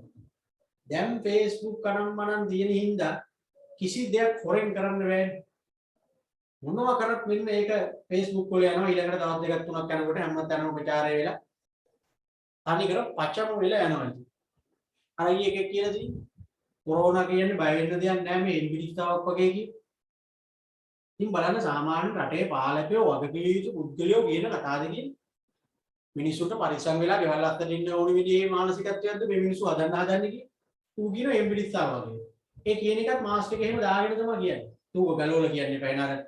කොරෝනා රෝගීන් ඉන්න නිරෝධායන මධ්‍යස්ථානයකට වගේ ගිහිල්ලා කියන්නේ බෑ ඔව්. හා අර එකේ පහුගිය දවස්වල කිව්වා ලංකාවට උගන්වන්න එක ගුරුවරයෙක් ඇති. තව එකෙක් අහන ඔක්සිජන් කන්නද කියලා. හා කොහොම මිනිස්සුන්ට ඕවා පේනකොට ඕවා දැනගන්නකොට මිනිස්සුන්ට දේශපාලඥයා කියන චරිතය දැන් අප්‍රසන්න චරිතයක් වෙලා නෙදී. හරි. ඔය පාර්ලිමේන්තුවේ 225ට මොනවා හරි වෙනවා එක පාරම. මිනිස්සු අර අපි ආගමකට දහමට අනුව ධර්මණියකට විපතක් වෙනවට කැමති පිරිසක් නෙවෙයි. හැබැයි ළමයි ඇත්ත තත්ත්වය ඇහුවොත් එහෙම ගොඩක් ඒවා කැමති. එහෙම 225ට මොනවා හරි වෙලා යනවා නම් නියමයි අප්පා. මේකට අලුත් සෙට් එකක් ඇවිල්ලා මේක හදලා ගන්න දැන් මුන් මේක කාලා තියෙන්නේ පූචල් කරලා තියෙන්නේ. ඔය චේතනාව තමයි මිනිස්සු ඉන්නේ. ඒ තරමට මිනිස්සුන්ට එපාරයි. ඇයි මේ? තොරතුරු දැනගත්තා. මිනිස්සු හැමදේම අද හොයනවා දැනගන්න. බලන්න බලයටපත් වෙන මොන ආණ්ඩුවක් වුණත් ඉස්සර වගේ නිකන් එහෙම දෙපාර තුන් පාර බලයට එන්න බෑ. එකපාර තමයි මොකද අර ඉතින් මේ ව්‍යවස්ථාවල අවුරුදු 5 දෙනෙක් ගහලා එලවන්න පුළුවන් නම් මිනිස්සු ගහලා එලවනවා. දැන් කලින් රජය එපා වෙලා මේකපත් කරගත්ත මාස 3 යනකොට මිනිස්සුන්ට දැන් එපා වෙලා තියෙන්නේ ගහලා පන්නන්න පුළුවන් නම් ගහලා පන්නන්න. මේක ගිහිල්ලා තව සෙට් එකක් එනවා කියන්නේ ඒත් එච්චර තමයි. හරියට නොකරොත් ඒගොල්ලන්ගේ ඉස්සර දේශපාලන චරිත දැන් මේක රඟපාන්න එනකොට මිනිස්සුන්ට එපා වෙනවා. ඉස්සර මිනිස්සු එහෙම නේ ඒගොල්ලෝ ගානට වැඩේ කරගත්ත මිනිස්සුම ගානට රවට්ටගෙන අන්දගෙන ඔකට අකරමත් දීලා කාල් කිලෝ එකක් දීලා කිරි පැකට් එකක් දීලා ඒත් ඇති ඉස්සර මිනිස්සු. දැන් අපි දන්නවා මුන් මේ බණ කිව්වට මේ අපිව ණය කරලා අපේ මේ ආර්ථිකේ කාලා රුපියලයේ මෙහෙමයි මිනිමය අනුපාතය මෙහෙමයි ඔක්කොම දැන් ඉගෙන ගන්න ඕනේ ළමයි අපි. ඇත්ත තේ තත්ත්වය ගන්න ඕනේ ඔය ඇවිල්ලා පම්පෝරේ ගහුවට. උන් ඉගෙන ගත්තේ නැතුණාට දැන් මිනිස්සු ඉගෙන ගන්න ඉන්නේ. ඉතින් උන්ගේ කතාව වලින් තේරෙනවා මහා මෝඩ සෙට් එකක් කියලා. ඉගෙන ගත්ත එකාට තේරෙනවනේ ඉගෙන ගත්තේ නැති එකා මොකද කියන්නේ. කතාවෙන් තේරුම් ගත්තා. ඉතින් අපේ දේශපාලඥයෝ කතා කරනකොට තේරෙනවා මුන් අම්මපා ඉගෙනගෙන නැහැ කියන්නේ. ඇත්තටම සාමාන්‍ය බෙලව පාස් නැති උන් ඉන්නේ. උන්ගේ ඒ ගතිය ඉස්සර මිනිස්සුන්ට පෙවුන්නේ. ඉස්සර මිනිස්සු පාලකයාට වහල් කමෙන් ගෞරවයෙන් වැඳගෙන වැටිගෙන හිටියේ දෙපතුල ගාව. දැන් අපි එහෙමනේ අපි රෙස්පෙක්ට් එකේ කතාව අහගෙන ඉන්නේ මොනවද කියන්නේ කියලා බලාගෙන ඉන්නේ. කියන වචනයක් ගන්න අපි ගන්න ඔළුවට අපිට තේරෙනවා. අපි මේ සබ්ජෙක්ට් දන්නවද? අපි දන්නවා මූ මේ අපෝ මූලික බොරු නෙමෙයි කියන්නේ. පුළුවන් ද ඔහොම කරන්න? හරි. අන්න ඒක මිනිස්සුන්ට දැන් බොරු කියන්න බෑ. ඉතින් ඒ කියන්නේ පුතේ ගනුදෙනු කරුවෝ බලනවා. ඒක ව්‍යාපාරිකයා තේරුම් ගන්න ඕනේ. ව්‍යාපාරිකයා තේරුම් ගන්න ඕනේ දැන් ඉන්නේ හැම දෙයකින්ම සන්නද්ධ වෙච්ච ගනුදෙනු කරුවෝ. බොරු කියන්න බෑ. අන්දන්න බෑ. ඒ තේරුම් අරගෙන තමන්ගේ බිස්නස් එක කරන්න. අපිට වුණත් එහෙම ගුරුවරයා කියලා කිව්වහම ටියුෂන් ගුරුවරු කිව්වහම අපි තේරුම් ගන්න ඕනේ දේ තමයි දැන් ඕගොල්ලෝනේ ළමයි. අපිට මට පුතේ ඕගොල්ලන්ව අන්දන්න බෑ. රවට්ටන්න බෑ. ඉස්සර පුළුවන්. ඉස්සර කියන්නේ අතීතයේ එහෙම මුකුත් නැහැ. ගුරුවරයා කිව්වහම ළමයි එතනින් එහාට මුකුත් නැහැ. බොරුවක් කිව්වොත් අහගෙන ඉන්නවා. හරි කියලා පිළිගන්නවා. එහෙම ඉස්සර දැන් එහෙම නැහැ. දැන් ඕගොල්ලෝ ගොඩක් දේවල් දැනගෙන ඉන්න පිරිසක්. ඔයගොල්ලෝ ගොඩක් දේවල් තොරතුරු ලැබෙනවා ඕගොල්ලන්ට. ඒ තොරතුරු වලින් සන්නද්ධ වෙලා ඉන්නේ. දැන් ළමයි ගොඩක් දේවල් දන්නේ. එහෙනම් අපිට මෙයා ඔයාට බොරු කියන්න ඔයාව රවට්ටන්න. උගන්නනකොට උනත් මම දන්නේ නැති දේවල් දිනවනම් මම කෙලින්ම ළමයින්ට කියනවා පුතේ ඔක මට මතක නැහැ. ඕක නම් මම දන්නේ නැහැ. ළමයි අහනවනේ හිටපු ගමන් සිලබස් එකේ තියෙන ඒවාට අමතරව එක එක දේවල්. මම කෙලින්ම දන්නේ නැත්තම් දන්නේ නැහැ කියලා කියනවා. මොකද අපි සියල්ලදත් නෙවෙයි. දන්නේ නැත්තම් දන්නේ නැහැ කියලා කියනවා. කාලීන තොරතුරු ඉලක්කම් අනම්මනම් ඕම එකපාරට ඇහුවට මතක නැහැ දන්නේ නැහැ. අප්ඩේට් වෙච්ච හැටි. හැබැයි මම හොයලා කියන්නේ. ඕක මම දන්නේ නැහැ. ලබන සතිය අහන්න කියලා ඉදාට කියලා දෙන්න. ඒක අපි ඇත්ත ළමයින්ට කියන්න ඕනේ. දැන් මම නිකන් බොරුවක් කිව්වොත් ඔය වෙලාවේ නිකන් දන්නේ නැති එක කියන්නේ නැතුව ළමයින්ට ඕක හොයාගන්න පුළුවන් කොයි වෙලේ හරි අහුවෙනවා. එදාට ඒ ළමයා තේරුම් ගන්නවා අරුව එදා අපිට උගන්වලා තියෙන්නේ බොරු කියන. අන්න ඒකනේ දැන් නිකන් බොරුවට වංචාකාරීව මේ ශේෂ්ත්‍රයට එන පිළිසර පැවැත්මක් නැති වෙලා තියෙන්නේ. දැන් අලුතෙන් පන්ති පටන් ගන්න කාලය වෙනකොට මේ කාලේ එහෙම ඕගොල්ලන්ට ඕනි තරම් පන්ති වලින් මැසේජ් එනවා, හෑන්ඩ් බිල් එනවා. දැන් ඔන්ලයින් යන හින්දා ඔය WhatsApp group කරහා නම්බර් හොයාගෙන එක එක ඒවා. හැබැයි ළමයි ඉස්සර වගේම දැන් අහුවෙන්නේ නැහැ. ළමයි දන්නවා ඒ ලෙවල් පන්තියකට යනකොට ගුරුවරුන්ගේ ප්‍රතිඵල ලේඛනගෙන හොයලා බලලා එහෙම තමයි යන්න ඕනි කියන්නේ. දැන් ඔයගොල්ලෝ BS වලට මගේ පන්ති එනවා නම් ඕගොල්ලන්ගේ අයිතියක් තමයි සර් ඔයාගේ ගිය අවුරුදු වල රිසල්ට් ෂීට් එහෙම කොහොමද කියලා අහන එක. දන්නේ නැති ළමෙක් ඉන්නවා. එතකොට මට බැරි නම් පුතේ ඔයාට බලන්න මගේ රිසල්ට් ෂීට් මොනවා හරි එවන්න. ඒ කියන්නේ ඔයා තේරුම් ගන්නවා මූ මේ බොරුවක් කරන්නේ මුගේ රිසල්ට් එහෙම නැහැ. අන්න එහෙම වෙන්න ඕන. ප්‍රතිඵල ගැන හොයලා බලලා තමයි දැන් ගොඩාක් ළමයි පන්ති යන්නේ. ඉස්සර වගේ නිකන් ඔහෙ ගිහිල්ලා වාඩි වෙලා කියන එක අහගෙන ඉන්නේ නැහැ. මොකුද වුණා. අයියලා කලගෙන් අහලා ඒ ගුරුවරුන්ගේ පරණ රිසල්ට් ගැන අහලා ඒ පන්ති ගිහිල්ලා කැම්පස් ගිය අයියලා කළාගේ නිර්දේශ මත තමයි දැන් පන්තියකට ළමයි එන්නේ. මුලදී ඉතින් එක එක මාකටිං වලට අහුවෙලා ළමයි පොඩ්ඩක් යනවා. පස්සේ ආයෙ එනවා. ඔය නොමිලේ පටන් ගන්න ඒ පන්ති. ඕකට ළමයි ටිකක් යනවා. ඊළඟ ටික කාලයකදී ළමයින්ට තේරෙනවා මුන් මේ බොරුවක් කළා දී. බලනකොට මුන්ගේ ඇති පන්තියේ ප්‍රතිඵලත් නැහැ. ඩබල් AT කියලා කිව්වට ඒකත් පළවෙනි එකෙන් එහාට නැහැ. බලනකොට කරලා තියෙන්නේ ළමයි ටික රඳව ගන්න. තමන්ගේ A level පන්තියට ළමයින්ව ගන්න ඩබල් AT නොමිලේ කරනවා. ඕක තේරිච්ච දවසට ළමයි මේ පන්ති අතහැරලා අයියලා කළගෙන් ආගෙන වෙන ගුරු ගාවට අන්න ඒකයි. රවට්ටන්න බෑ දැන්. ඉස්සර එහෙම නෑ අන්දන්න පුළුවන් ඕනි තරම් රවට්ටන්න පුළුවන් දැන් කඩේට යන බලන්නකො කාගිල්ස් ෆුඩ් සිටි ගිල්ස් සුපර් වගේ මහා පරිමාණ ව්‍යාපාර දන්නවා මේ කතාව. ඒගොල්ලෝ මේ සියලු ප්‍රවණතාවයන් වලට අනුගත වෙගෙන යන්නේ. ඒගොල්ලෝ දන්නවා ගනුදෙනු කරුවෝ බලවත්. ඒකනේ ස්වයං සේවා දාලා තියෙන්නේ. ස්වයං සේවා කියන්නේ පුතේ තනියෙන් තෝරගන්න තියෙන්නේ ඒකේ. ආයි මේ භාණ්ඩ ගැන වර්ණනා කරලා බොරු කියලා මේක හොඳ මේක අලුත් මේක එහෙම දඟලන්නේ ඔය තියෙන්නේ ගන්න. අපිට තියෙන්නේ ගිහිල්ලා හොඳ ඒවත් තියෙනවා බාල එකක් තියෙනවා එක එක ගණන් වලට තියෙනවා එක එක බ්‍රෑන්ඩ් එක තියෙනවා. කැමති බ්‍රෑන්ඩ් එකක් කැමති විදියට තෝරලා අරගෙන යන්න.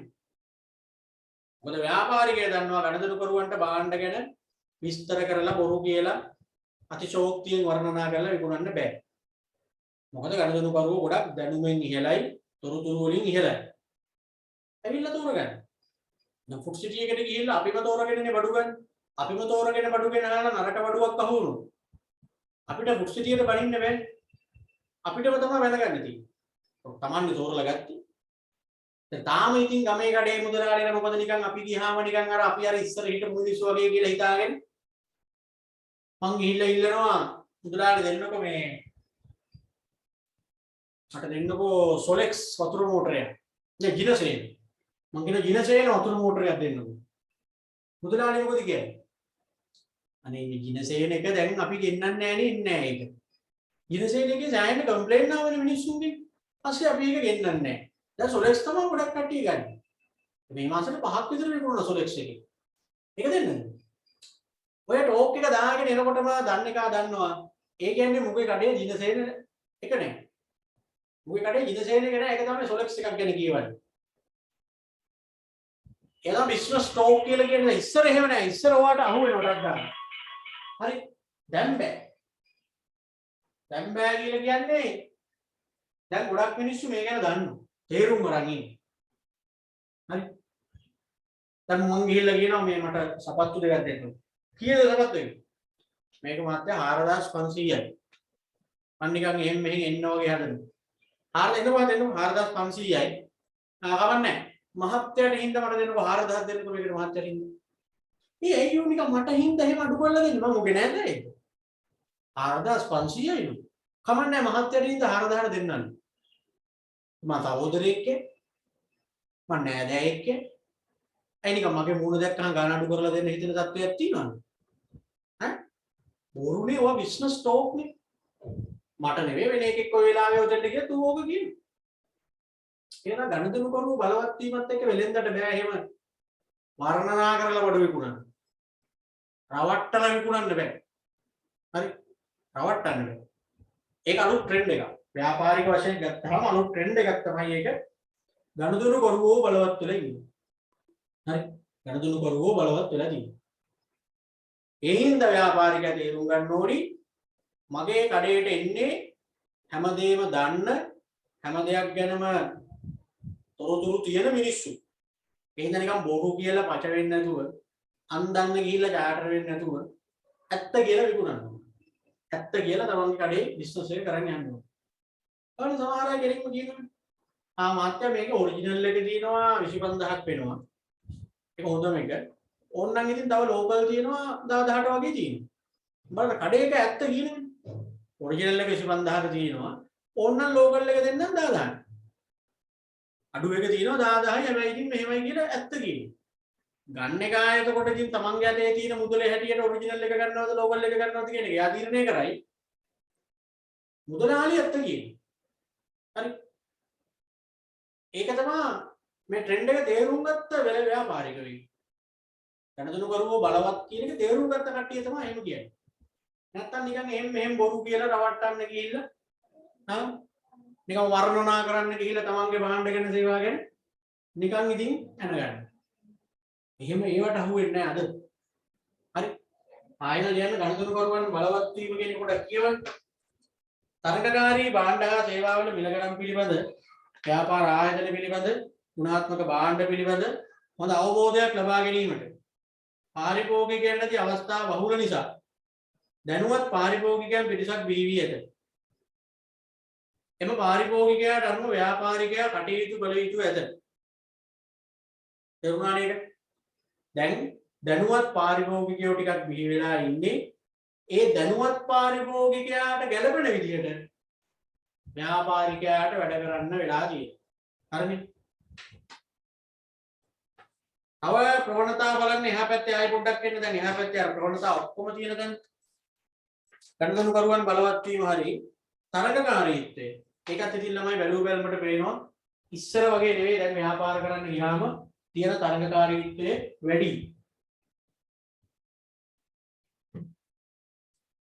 ඉතින් මේ තරගකාරීත්වය වැඩි කියන එක තේරුම් අරගෙන අද ව්‍යාපාර කරන්න වෙනවා. එන ව්‍යාපාරයක් කරන්න ආවම පොඩ්ඩකටවත් කම්මැලි වෙලා උනන්දු අඩු වෙලා ඕනකට පාවට කරොත් බඩු හම්බෙන්නේ. මොකද අපි කරන බිස්නස් එකට තව තරගකරුවෝ ගොඩක් ඉන්නවා. ඒතකොට අපේ සුළු අතපසු වීමක් අපේ පොඩි අඩුපාඩුවක් හින්දා තරගකරුවෝ පුතේ දන්නේම නැතුව ඊළඟට අපිව පහු කරලා යනවා. ඒක තේරුම් අරගෙන බිස්නස් කරන්න ඕනේ. මොහොතකටවත් තරගකරුවා ගැන හොයන එක නවත්තන්න නැතුව හැම වෙලේම තමන්ගේ තරගකරුවට වඩා හොඳට දෙයක් කරන්න ඕනි කියන උනන්දුවෙන් වැඩේ කරනවා නම් රැඳිලා ඉන්න පුළුවන්. කියන්නේ තරගකාරීත්වය වැඩි කියන එක තේරුම් ගන්න නැතුව නිකන් තමන්ට ඕනි විදියට කම්මැලිකමට ඕනවට එපාවට බිස්නස් එක කරනවා කියන්නේ දන්නේම නැතුව වැටෙනවා. හරිනේ? තරගකාරීත්වය වැඩි. වෙළඳ කලාප හා වෙළඳ හවුල් බිහි වෙලා තියෙනවා. කළමනාකරන ශිල්ප ක්‍රම දියුණු වෙලා තියෙනවා. ආචාර ධර්ම කෙරෙහි තියෙන නැඹුරුතාවය වැඩි වෙලා තියෙනවා. ඒ කියන්නේ හොඳ නරක දෙක තෝරගෙන බේරගෙන ව්‍යාපාර කටයුතු කරන්න ටිකක් පොඩි පෙළඹවීමක් තියෙනවා වර්තමානයේ. ඒකට හේතුවත් අර පරිසරය වගේම තමයි. සමාජය විනාශ වෙලා සමාජය අර විෂමාචාර වැඩි වෙලා මිනිස්සුන්ගේ හැදියාව ගුණධර්ම සාරධර්ම එන්න පිරිහිලා ඒත් එක්ක ගොඩක් අයට තේරිලා තියෙනවා දැන් පොඩ්ඩක් මේ හොඳ නරක දෙක වෙන් කරගෙන වැඩ කරන්න ඕනේ. ව්‍යාපාර කටයුතු බාහිරට පැවරීම මේකත් අලුත් ට්‍රෙන්ඩ් එකක් වෙලා තියෙනවා. බාහිරට පැවරීම කියන්නේ පුතේ ඉස්සර ව්‍යාපාරිකයා විසින්ම එක හැමදේම කරගන්න. මගේ බිස්නස් එක නම් මම තමයි හැමදේම කරගන්නේ. දැන් අලුත් ට්‍රෙන්ඩ් එක තමයි මම මට ඕනි කරන ගොඩක් දේවල් පිටින් කරව ගන්න. ඕනිම දේ විතරක් මම කරනවා. ඒක දැන් අලුත් ට්‍රෙන්ඩ් එකක් වෙලා ව්‍යාපාරිකයෝ ගාව. වැඩේ ලේසි වෙලා ගොඩක් ඉතුරුයි. පොඩි පොඩි දේවල් හැම දෙයක්ම පිටින් කරව ගන්නවා. ඒව කරලා දෙන්නත් දැන් පිට වෙන වෙන ව්‍යාපාර හැදිලා තියෙනවා. ඒගොල්ලන්ට දීලා ඒ ටික අපි කරගන්න ඕනිම දේ විතරක් අපි කරනවා. එහෙමනේ දැන් එන්නේ. දැන් බලන්න සාමාන්‍යයෙන් අපේ මේ ශේෂ්ත්‍රය වුණත් එහෙමයි. අපිට ටියුබ් හදලා දෙන්න, ආර්ට් වර්ක් හදලා දෙන්න, ඔයා ටයිප් කරලා දෙන්න, පේපර් බලවන්න මේ හැම දෙයකම අපිට වෙන වෙන කට්ටියට දීලා කරගන්න පුළුවන්. ඒගොල්ලන්ට සල්ලි දීලා එහෙම කරගන්න පුළුවන්. ඒතර මට තියෙන්නේ ඇවිල්ලා උගන්වන්න විතරයි. අනිත් ඔක්කොම ඕන සල්ලි දීලා වෙනම කරව ගන්න. ඒතර මට වෙලාව ඉතුරුයි මේ උගන්වන වැඩේට ගොඩක් බර තියලා උනන්දුවෙන් මේ වැඩේ කර හැකි. සමහර විට මට වඩා හොඳට මේ වැඩේ කරන්න පුළුවන් අයට තමයි මම බාර දීලා තියෙන්නේ. ඒතර ඔක්කොම දේවල් මම කරන්න ඕනේ නැහැ. ඊටත් වඩා හොඳට මේ වැඩේටම විශේෂඥ වෙච්ච කට්ටියට මම වැඩේ බාර දෙනවා. ඒතර ක්වොලිටියටම වැඩේ වෙනවා. මොකද ව්‍යාපාර කටයුතු අලුත් ට්‍රෙන්ඩ් එකක් වෙලා තියෙනවා. දැන් උදාහරණයක් විදිහට ගන්න ව්‍යාපාරයක් ගත්තාම ඒකේ ආරක්ෂක කටයුතු කියලා ගමුකෝ. ඒක කෙලින්ම සිකියුරිටි ෆර්ම් එකකින් ඉන්නේ සිකියුරිටි ළඟ. දැන් මගේ ව්‍යාපාරයක් තියෙනවා මට මේකට සිකියුරිටිලා දෙන්නෙක් ඕන නම් මම ඉන්ටර්ව් කරලා සිකියුරිටිලා ගන්න නැහැ. කෙලින්ම ආරක්ෂක නිලධාරීන් සපයන ෆර්ම් තියෙනවා. සිකියුරිටි ෆර්ම් කියලා කියන්නේ. මම කෙලින්ම ෆර්ම් එකකට කියනවා මට සිකියුරිටිලා දෙන්නෙක් ඕන.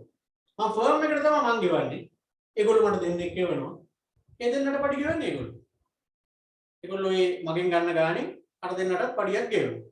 අන්න මම පිටට දීලා ඒ වැඩේ කරවගත්තා. අපි හිතමු මම බිස්කට් හදනවා කියලා. මට මේ බිස්කට් වලට බෙදා හරින්න ලොරි මමව ගන්න ඕනේද? නෑ මමම ගන්න ඕනේ නෑ. බිස්කට් හදන වැඩේ මම කරනවා. බෙදා හරින වැඩේ එක එක ඒජන්සි වලට පවරනවා. කමිෂන් එකක් දීලා. ඔය ලොරිය නම් මනම් තියෙන ව්‍යාපාරිකයෝ ඉන්නවනේ. මම කියනවා අයනම් මගේ මේ බිස්කට් බෙදා හරින ඒජන්සි අරගෙන කරන්න. වාට කමිෂන් එක මෙච්චරක් තියෙන ඉතුරු ගාන මට. ඒතර බෙදා හරින වැඩේ මට කරන්න ඕනේ නෑ. බෙදා හරින වැඩේ දුන්න වෙන සෙට් එකකට. එහෙමනේ ගොඩක් වෙලාවට යන්නේ. ඔය එක එක බ්‍රෑන්ඩ් වල නම් ගහගෙන එන ලොරි තියෙන්නේ. ඔය ලොරි ඔක්කොම ඒ කම්පැනියම නෙමෙයි. දැන් හිතන්නකෝ මට ලොරි 10ක් විතර තියෙනවා කියන්නේ. ඒ ලොරි 10 මට පුළුවන් ඕන නම් මංචියකට දෙන්න. මගේ ලොරි 10ක් තියෙනවා. මට එක ලොරියකට මාසෙට මෙච්චරක් ඕන. එහෙම කියලා මම ලොරි 10 දෙනවා වංශයකට. කොන්ත්‍රාත් පදනම් මම. හරි ලොරි 10 මගේ. ඒගොල්ලන්ගේ බිස්කට් බෙදා හරින්න මම මගේ ලොරි 10 දෙනවා. මට එක ලොරියකට ඒගොල්ලෝ මෙච්චරක් දෙන්නම් කියලා කිව්වා. එහෙම නැත්නම් ඒගොල්ලන්ගේ බිස්කට් බෙදා හරින්න වැඩේ මම බාර ගන්නවා.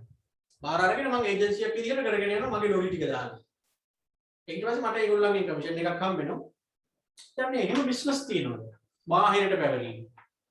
දැන් මිනිස්සු ගෙදරක වැඩ පවා බලන්න. ඔය බාහිරට පැවරීම කියන ක්‍රමයටනේ ගන්නේ මිනිස්සුන්ට ලේසි හින්දා වෙලාව නැති හින්දා. දැන් ගෙදරක වෙඩින් එකක් ගන්න විදිහ හිතන්නකෝ. ඉස්සර වගේ ගෙවල් පේන්ට් කරලා කෑම ජාති හදලා නෑදෑයෝ පිළිලා එහෙම දඟලන්නේ නැහැ. එළිම හොටෙල් එකකට බාර දුන්න වැඩේ. ප්ලේට් ගන්න සල්ලි ගෙවුවා. වෙඩින් එක තියෙන උත් උදේ පාන්දර එතෙන්ට ගිහිල්ලා අවශ්‍ය ගෙදර එන්න. වෙඩින් එක තිබ්බ කියලා නෑ රැට ගන්න ගෙදර ඇවිල්ලා යන්න එක. ඉස්සර එහෙම නෑ මගුල් ගෙයක් තියනවා කිව්වම දවස් 4ක් 5ක් යනකම් ආලේ පහලේ උන්ටත් එක ගන්න ඒක දෙලින් දෙන්න බෑ. දැන් මගුල් ගෙදර වුණොත් ඇවිල්ලා රැට ගාගෙන කඩුන එක්ක මාන්නක් ගේනවා. අපේ වෙඩින් එක රැට ගන්න අපේ ගෙදර වෙනම යනවා. ඒ හොටෙල් එකට ගියා සල්ලි ගෙවුවා වැඩ ටික කරලා අපි ආවා. ගෙදර වෙඩින් එකක් තිබ්බ ගියක් වගේව පේන්නවත් නෑ. ඒ ගෙවල් වල වැඩ පවා මිනිස්සු බාහිරට පැවරීම ඉන්නේ දැන් කරගන්නේ කියන්නේ. ඉතින් ව්‍යාපාර කටයුතු වල ගොඩාක් අලුත් ට්‍රෙන්ඩ් එකක් රැල්ලක් වෙලා තියෙනවා වැඩි. ව්‍යාපාරිකයෝ තමන්ගේ පොඩි පොඩි වැඩ ඔක්කොම වෙන අයට පවරනවා. ඉතින් අපි උනත් ගන්න ටියුට් එක ඕගොල්ලන්ට සපයන වැඩේ අපි වගකීමක් ගන්න ඕනේ නැහැනේ කුරියර් වලට දුන්නා. ඒගොල්ලෝ වගකීමෙන් වැඩේ කරන්න ඕනේ. ළමයාගේ ගෙදරටම ටියුට් එක ගිහින් දෙන්න ඕනේ.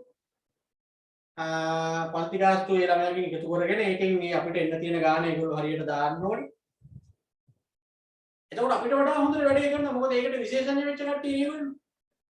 දැන් ඔක මම කරන්න ගියා නම් මගේ කොළ සෙට් එකක් වතුන් 4 දිනක් දාගෙන මම යනවා ටියුට් අරගෙන ළමයින්ට ගියක් ගන්න. මට පුළුවන් ද කියන්නේ ඕක කරන්න. අපි එතකොට අමුතුවෙන් මේකට හැඩ ගැහෙන්න බෑ. කුරියර සමාගම් කියන්නේ ඒවටම ඉන්න කට්ටිය නුන් හැමදාම ඔය ගිහිල්ලා දැන් ඔය පාරවල් ටක් ගාලා දන්නවා කිව්ව ගමන්.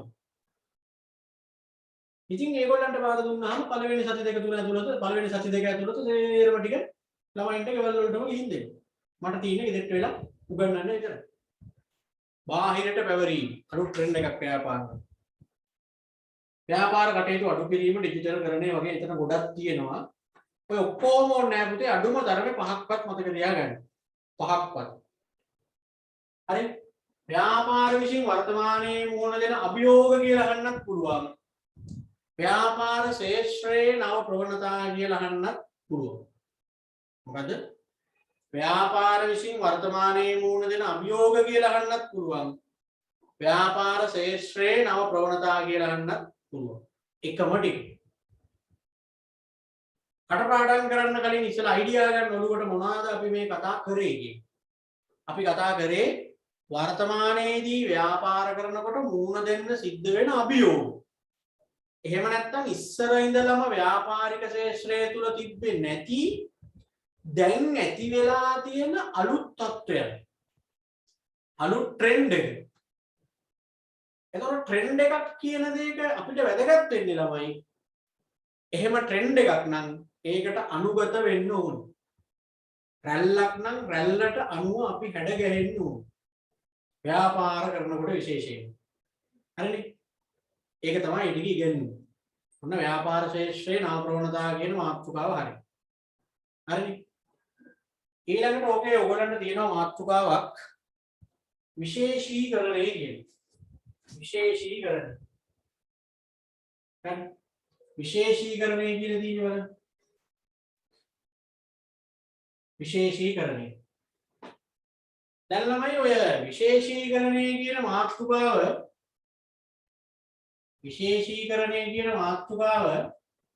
පළවෙනි පාඩමේ යම්කිසි තැනකදී හම්බ වුණා. කොතනද හම්බ වුනේ?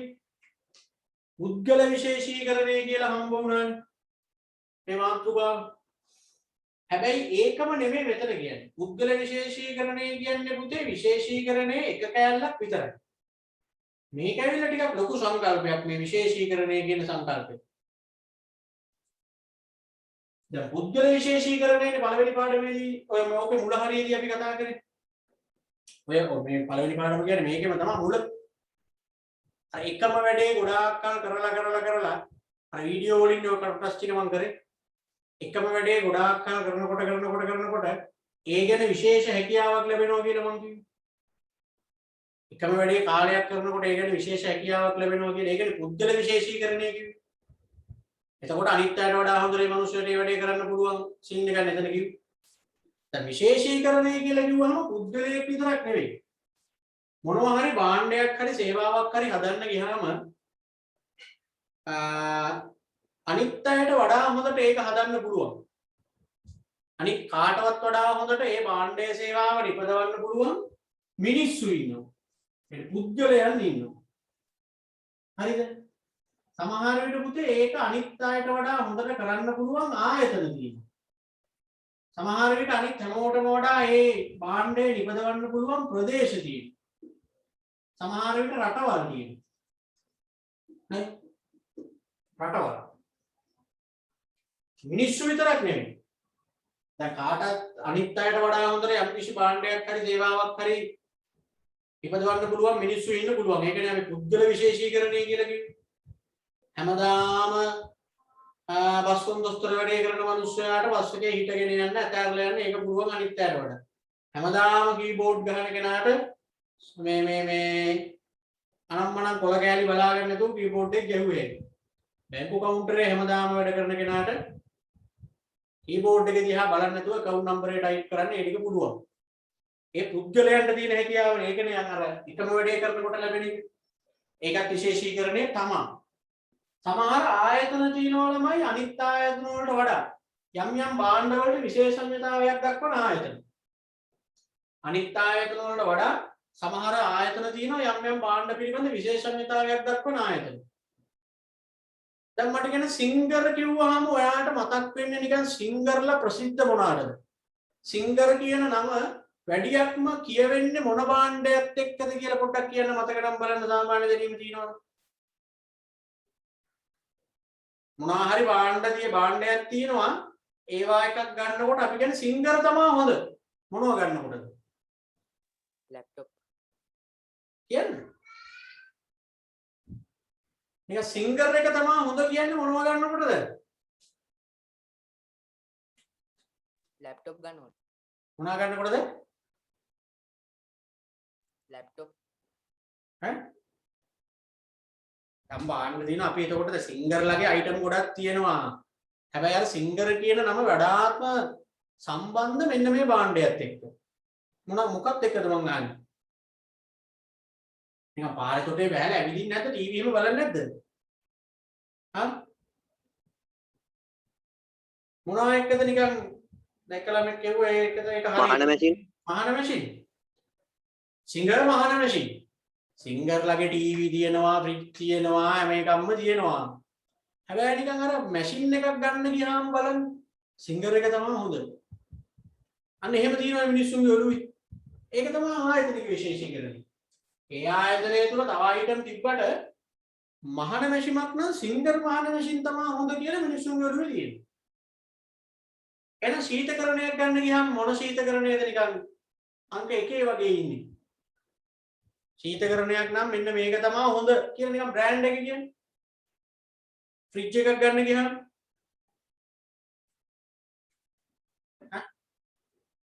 ෆ්‍රිසිල් LG අබාන්ස් ෆ්‍රිජ් එක ගන්න නම් ඉතින් LG තමයි හොඳ. සිසිල් තියෙනවා, Samsung තියෙනවා, Panasonic කොහොම තියෙනවා. හැබැයි නිකන් අර ඒත් එක මිනිස්සු නිකන් LG එක ඉතින් තමයි හොඳ හැබැයි ගණන්. LG තමයි හොඳ හැබැයි ගණන්. අන්න බලන්න. ඒ කියන්නේ LG ලගේ ෆෝන් තියෙනවා, ටීවී තියෙනවා, හැම එකක්ම තියෙනවා. තිබ්බට LG ලා වැඩියක්ම මිනිස්සු හඳුනාගත්තේ ශීතකරණ නිසා. ඒතර ඒකත් විශේෂීකරණය තමයි. සමහර මිනිස්සු ඉන්නවා සමහර භාණ්ඩ සේවා සම්බන්ධයෙන් විශේෂඥ හැකියාවක් තියෙනවා. සමහර ආයතනක් තියෙනවා සමහර භාණ්ඩ සම්බන්ධයෙන් විශේෂඥ හැකියාවක් තියෙනවා. සමහර ප්‍රදේශ තියෙනවා යම් යම් භාණ්ඩ සම්බන්ධයෙන් සේවා සම්බන්ධයෙන් ප්‍රසිද්ධියක් උසුලන. රත්නපුර ප්‍රසිද්ධ වුණාටද ළමයි? රත්නපුර ප්‍රසිද්ධ වුණාටද කියන්නේ? මැණික් වලටනේ. මල්වාන ප්‍රසිද්ධ වුණාටද?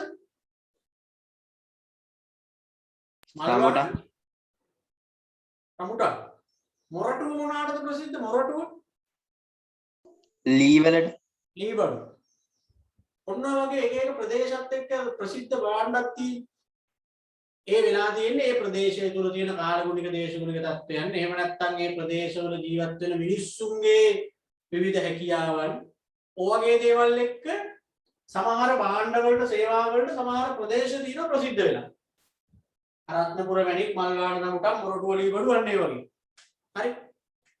ඒකට අපි කියන්නේ ප්‍රාදේශීය විශේෂීකරණයක් කියලා යනවා.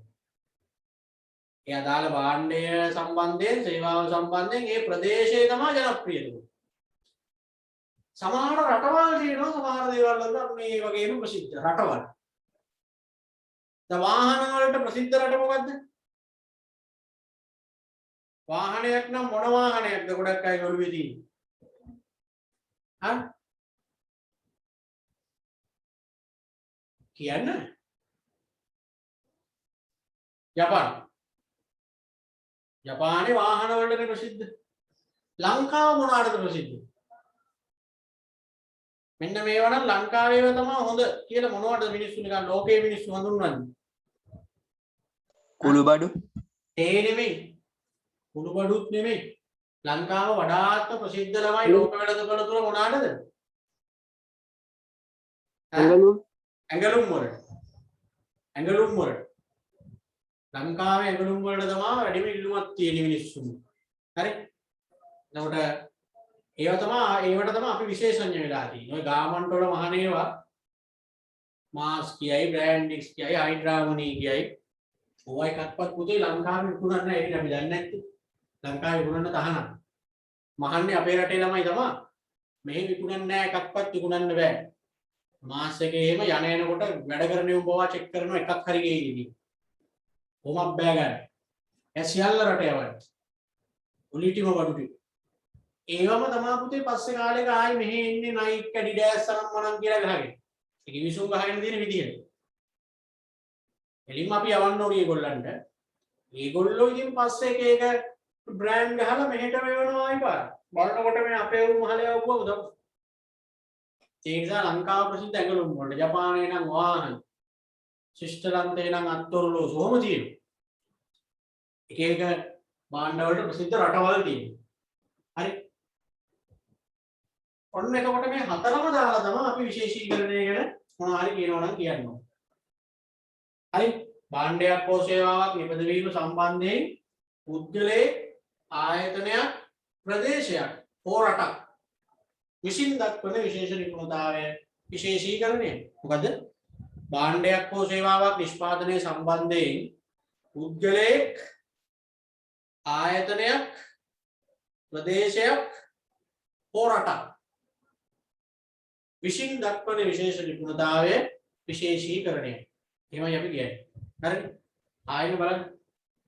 භාණ්ඩයක් හෝ සේවාවක් නිෂ්පාදනය සම්බන්ධයෙන් රටක් ප්‍රදේශයක් ආයතනයක් හෝ පුද්ගලයෙක් දක්වන නිපුණත්වයේ විශේෂීකරණයයි. එහෙනම් අන්න එතෙන් දෙනකන් අන්ඩර්ලයින් කරගන්නකො විශේෂීකරණයයි කියන දැන් දෙනකන් එතනින් එහාට ඕනේ නැහැ. භාණ්ඩයක් හෝ සේවාවක් නිෂ්පාදනය සම්බන්ධයෙන් රටක් ප්‍රදේශයක් ආයතනයක් හෝ පුද්ගලයෙක් දක්වන නිපුණත්වයේ විශේෂීකරණයයි කියලා තියෙන එතෙන් දෙනකන් මතක තිබ්බනම් ඇති. ඒකේ කොටස් හතර හැටියට දැන් අපි මෙන්න මේ හතර ලියාගමු. ලියන්න පළවෙනි එක පුද්ගල ඇලිරක් ගහලා ලියන්න රැකියා. ඒකට නම් තුනක් තියෙනවා. පුද්ගල ඇලිරක් ගහලා ලියන්න රැකියා. ආය ඇලිරක් ගහලා ලියන්න කාර්ය විශේෂීකරණය. ඒ නම් තුනම එකමයි. පුද්ගල විශේෂීකරණය කියන්නේත් ඒකට, කාර්ය විශේෂීකරණය කියන්නේත් ඒකට, රැකියා විශේෂීකරණය කියන්නේත් ඒකට. විශේෂීකරණය. ඊළඟට ප්‍රාදේශීය විශේෂීකරණය. ප්‍රාදේශීය විශේෂීකරණය. ප්‍රාදේශීය විශේෂීකරණය.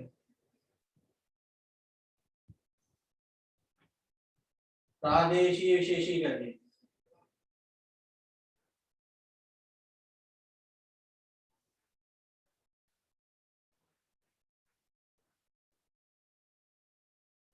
ඊළඟට ආයතනික විශේෂීකරණය. ආයතනික විශේෂීකරණය. ආයතනික විශේෂීකරණය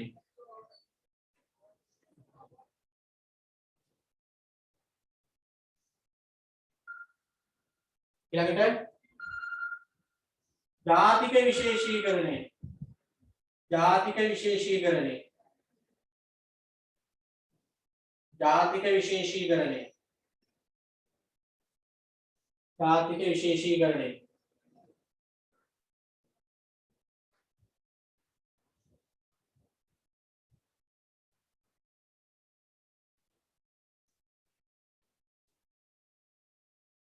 හරිනේ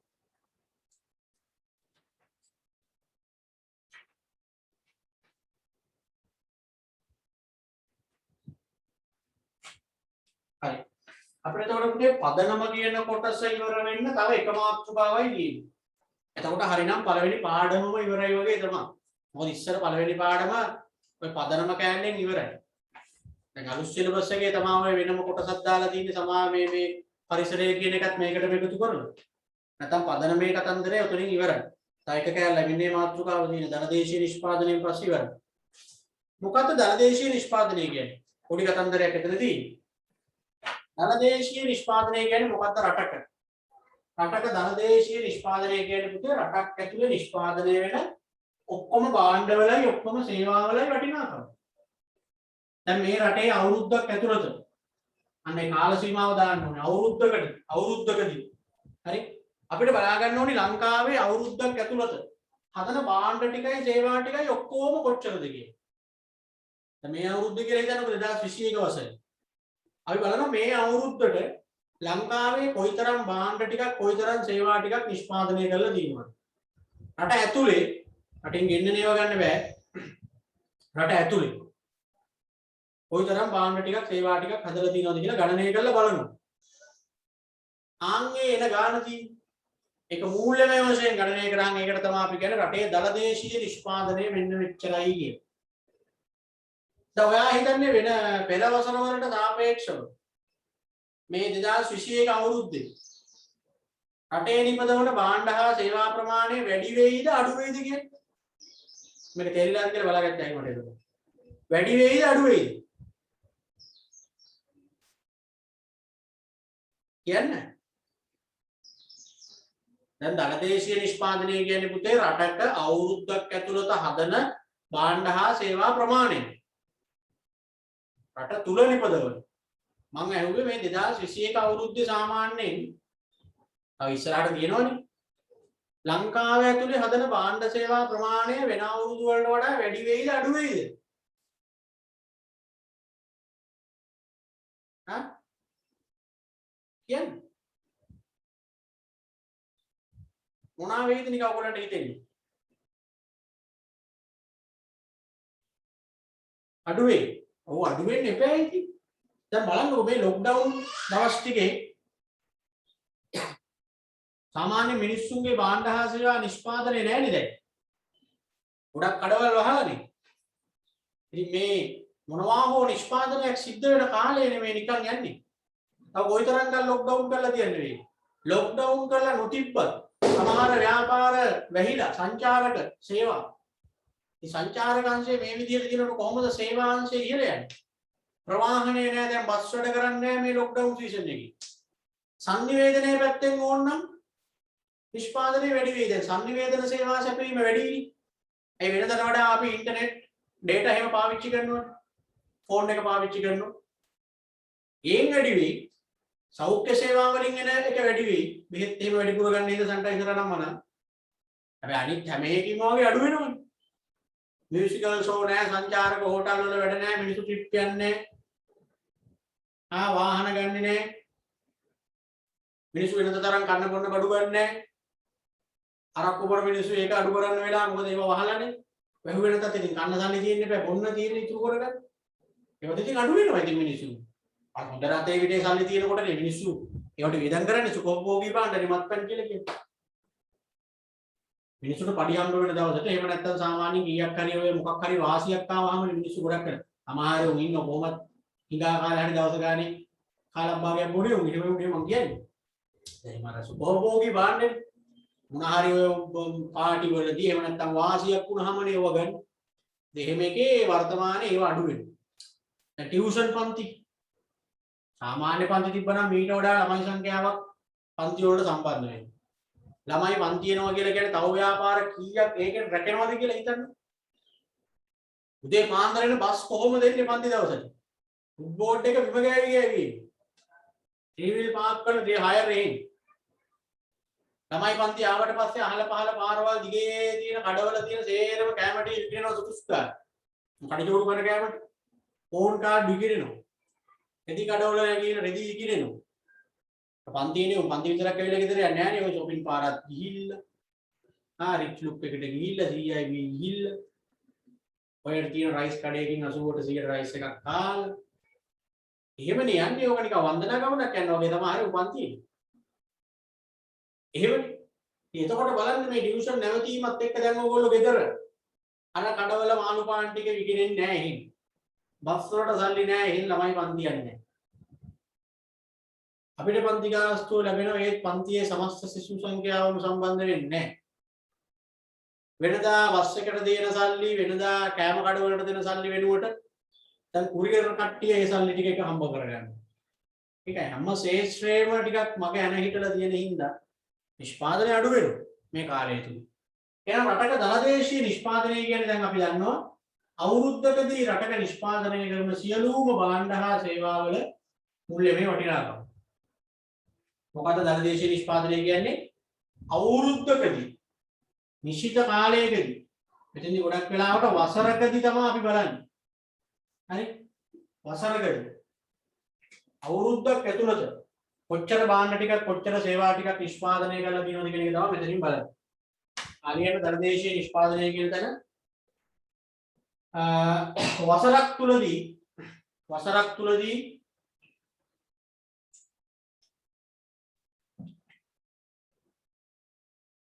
රටක නිපදවන ලද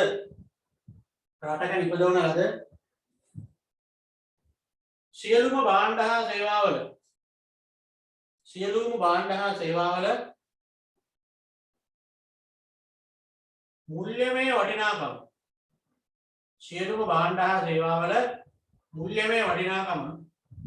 මුල්‍යමය වටිනාකම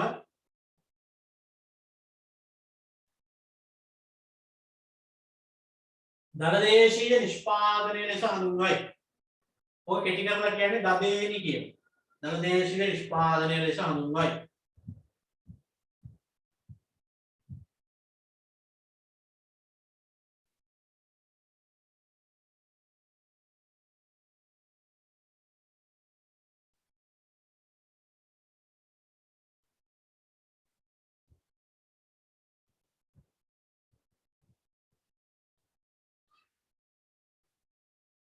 දලදේශීය නිෂ්පාදනය ලෙස හඳුන්වයි. දැන් කොහොමද ළමයි ඔය කියන විදිහට මේ රටේ හදන සේරම භාණ්ඩ ටිකයි සේරම සේවා ටිකයි අරගෙන එහෙම ගණන් කරලා කොහොමද බලන්නේ? මේ දිනේ එහා පැත්තේ බලන විදිහ. පුජි මහ බැංකුව වාර්ෂික වාර්තාව කියන්නේ මහ බැංකුවම තමයි මේක ගණනය කරන්නේ. මෙන්න මෙහෙම තමයි ගණනය කරන්නේ. ඒගොල්ලෝ මේක බෙදා ගන්නවා ප්‍රධාන ශීර්ෂ තුනකට බෙදා ගන්නවා මුලින්ම. හරි? ඒගොල්ලෝ මේක ප්‍රධාන ශීර්ෂ තුනකට බෙදාගෙන කෘෂිකාර්මික කාර්මික සේවා කියලා වෙන් කරගෙන තමයි ගණනය කරන්නේ. කෘෂිකාර්මික කාර්මික සේවා කියලා වෙන් කරගන්න. හරි?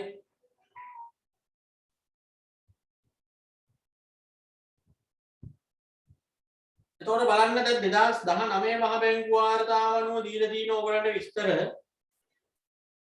ලංකාවේ නිෂ්පාදනය තුල රුපියල් 100ක් තිබ්බොත් ඒකෙන් කෘෂිකර්මාන්තයෙන් අපි කීයක් හොයලා දිනවද?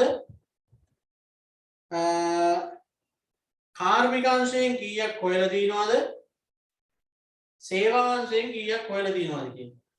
එහෙම තමයි ගණනය කරන්නේ. නැත්නම් ඕක නිකන් ලංකාවේ සේරම නිෂ්පාදනය එකක් ගානේ බඩුවක් ගානේ ගණන් කරන්න බෑනේ. ගණනය කරන විදිය තමයි ඔය දීලා තියෙන්නේ. හරි. දැන් පුතේ ඕකේ තියෙන්නේ 2019 මහ බැංකුව වාර්තාව අනුවනේ ඔය දීලා තියෙන්නේ. 2020 එක අනුව ගත්තොත් 2020 එක අනුව ගත්තොත්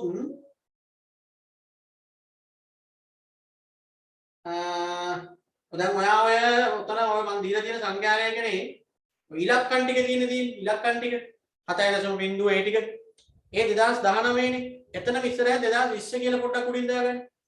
2020 කියලා උඩින් දාගන්න. 2020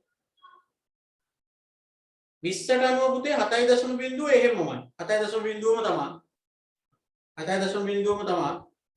කියන්නේ කෘෂිකාර්මික අංශයේ දායකත්වය එහෙමමයි. කාර්මික අංශය දැන් දීලා තියෙන 26.4 නේ. 2019 නේ. එතන 26.4 ඉස්සරහ 2020 එක දාගන්න 25.5. 25.5 බලන්න තව ටිකක් අඩු වෙලා. 25.5. අර 26.4 වෙනස් වෙනවා. සේවාංශයේ දායකත්වය උතන තියෙන 2019 57.4යි නේ. 2020 ලියන්න 58.7යි. 58.7යි. 58.7යි.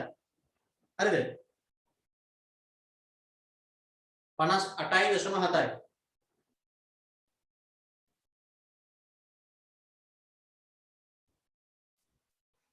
ඒ ඉලක්කම් ඉතින් දැන් ඔයගොල්ලෝ 2023 ලියනකොට ඔයගොල්ලන්ට ඕනි වෙන්නේ 2022 එක. 2021 තියා 21 මහ බැංකුව වාර්තාවක් තාම ආවේ නෑනේ. දැනට මොනවද 2020 ඉලක්කම් තුන මතක තියාගන්න ප්‍රධාන ඉලක්කම් තුන මතක තියපන් ඇති. ලංකාවේ දළදේශීය නිෂ්පාදනය තුළ කෘෂිකාර්මික අංශය 7යි. ලංකාව රුපියල් 100ක් හම්බ කරනවා නම් අවුරුද්දට රුපියල් 7යි කෘෂිකර්මාන්තයෙන් හම්බ කරලා තියෙනවා. 25 ගාණක් කාර්මික අංශයෙන් හොයලා තියෙනවා. 58 ගාණක් සේවා වලින් තමයි ඇවිල්ලා තියෙන්නේ. ඒ බැලුවහම අපිට වෙන වැඩිම දායකත්වයේ දීලා තියෙන්නේ මොන අංශෙන්ද? සේවා අංශයෙන්. කෘෂිකර්මාන්තය දැන් අභාවයටම ගිහිල්ලා කාර්මික අංශයක් ටික ටික පහුබැහැගෙන යනවා. සේවා තමයි දැන් උඩට ඇවිල්ලා තියෙන්නේ. සේවා සපයන එකෙන් තමයි මිනිස්සු ගොඩාක් දැන් කරන්නේ සපයන එක. හරි මේකයි. දැන් ඕකේ ළමයි එහා පැත්තේ දීලා තියෙන තව වගු දෙකක්.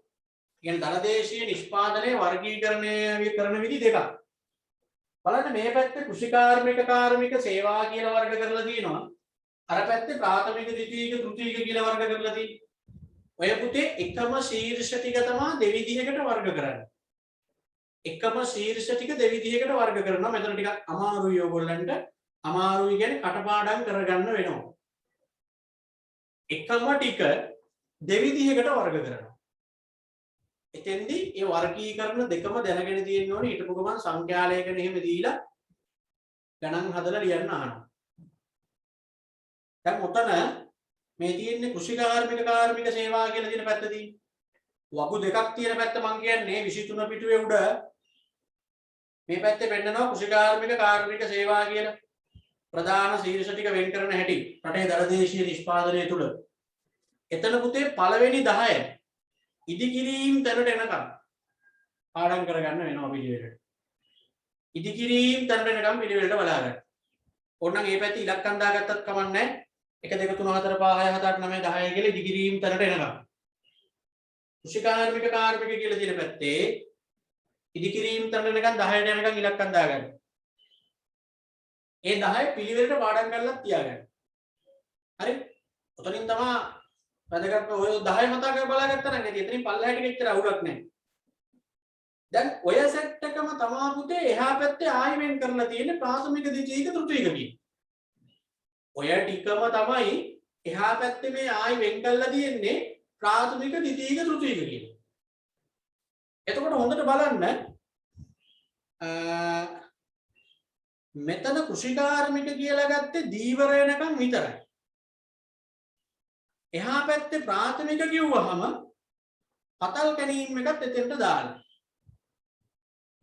එතන පොඩ්ඩක් එතකොට කෘෂිකාර්මික කාර්මික සේවා කියන එකේදී ප්‍රාථමික ද්විතීයික තෘතීයික කිව්වහමයි වෙනස් වෙන හැටි මම මේ පෙන්නන්නේ.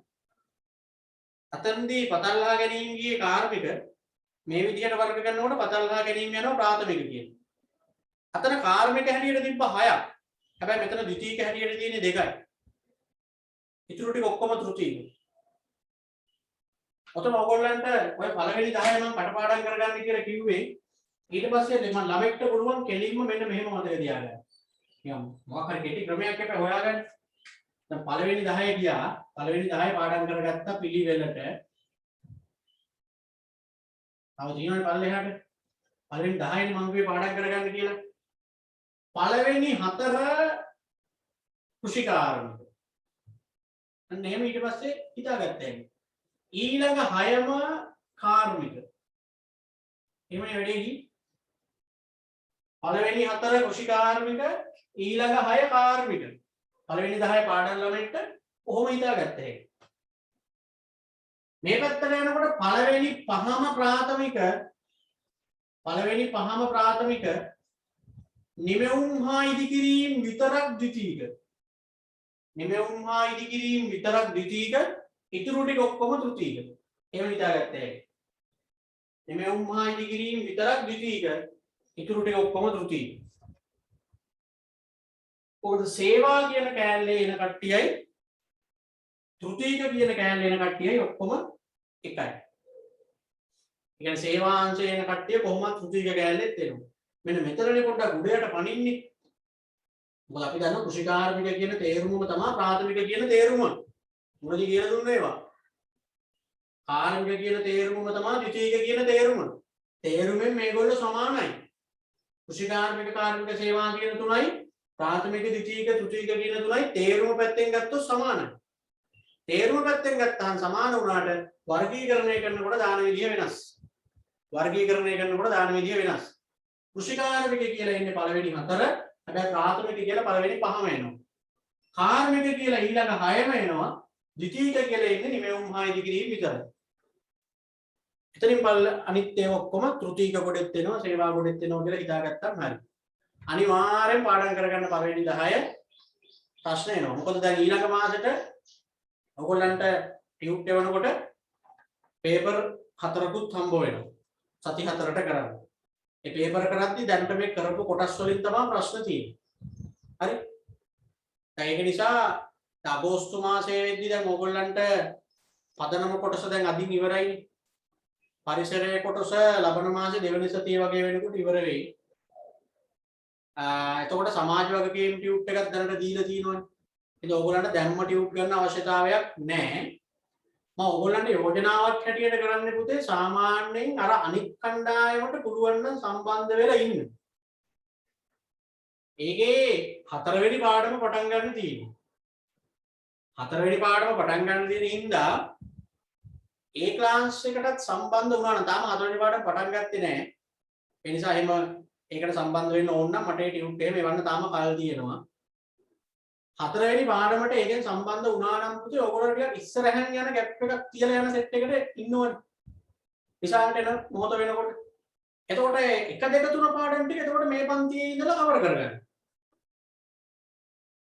1 2 3 පාඩම් ටික මේ පන්තියේ ඉඳලා කවර් කරගන්න. එහෙම පන්ති දෙකටම එනවා නම් මට එතකොට දෙකටම ඔයගොල්ලෝ ගෙවන්න ඕනේ නැහැ. එහෙම දෙකටම එන ළමයි ඉන්නවා නම් අර පළවෙනි කණ්ඩායමේ පන්තියට පන්ති ගාස්තු ගෙවලා මේ ටික නිකන් අර පරණ ටික ආවරණය කරගන්නවා වගේ මේ ටිකට මොනවද ඒතකොට ටියුට් ටික දෙන්න පුළුවන්. ඒතර ඕගොල්ලන්ට තියෙන්නේ මේ පාඩම් තුන ඉවර වෙනකොට ඕගොල්ලෝ අතන 4 වෙනි පාඩමේ ඉඳලා යනවනේ. ඒතර කෙලින්ම අර අනිත් ළමයින්ගේ සෙට් එකේම ඕගොල්ලොත් ඉන්නවා. ඒගොල්ලෝ මුලින්ම පටන් ගත්තේ ඒ ඕගොල්ලෝ ලියුරිච් එකම පටන් ගත්ත බැච් එකේ. ඕගොල්ලෝ මේ පස්සේ ඒතකොට තීරණය කළා. ඕගොල්ලන්ට අර සෙට් එකත් එක්කම ගියා හැකියි. ඒතකොට දැන් ඒතකොට මම මුල් ටික මේකෙන් කරලා දෙනවා. යෝජනාව. හරි? මොකද ඒක මම කියන්නේ ළමයාගේ පැත්තෙන් ගත්තාම ඔයාලට වාසි. අර ත්‍රිශාලට එන්න කලින් පන්ති එන එකේ ඒ ඉස්සරහෙන් යනවා නම් වාසියි. ඒතර ඔයගොල්ලෝ මේ පළවෙනි කණ්ඩායමට සම්බන්ධ කරන්න කියලා ඒකට දාලා ටියුට් එක එවන්න කියලා මට විස්තර ටික WhatsApp කරන්න. ඒතර මේකේ ටියුට් එක නිකන් හම් වෙනවා අරක ලියවලා ගන්නවා. හරි? මේ පන්තියට එන ළමයින්ට මේ පන්තියට එනවා නම් මේ ටියුට් වලට මම වෙනම සල්ලි ගන්නෑ. මේ ටික නිකන් දෙනවා. අර පන්තියනේ ස්ථිර පන්තියද උඹ. එහෙම කරගන්න මම හිතන්නේ ඕගොල්ලන්ගේ පැත්තෙන් ඒක හොඳයි. එහෙම නැත්නම් මම මේ පටන් ගත්ත පන්තිය මේ විදිහටම දිගට කරගෙන යනවා. මම අර කිව්වා ඕගොල්ලන්ට වාසි අර පන්තියට සම්බන්ධ වෙලා ඒකට සල්ලි ගෙවලා සම්බන්ධ වෙන ගමන් මේ පන්තියට නොමිලේ සම්බන්ධ වෙනවා. එතන මේකේ මුල ටික ආවරණය වෙනවා. අර පන්තිය ඔයා දිගටම ඉන්නවා. ඉස්කෝලේ පටන් ගන්න කාලය වෙනකොට පාඩම් 5ක් 6ක් විතර ඒකට ඉවර වෙලා තියෙනවා. අර ළමයිත් එක්කම ඉස්සරහට ගිහින්. ඒකේ ඉන්නවා ළමයි ගොඩක්. මුලින්ම පටන් ගත්තේ 60 70ක් 80ක් ඉන්නවා. හරි. අපල හරිද?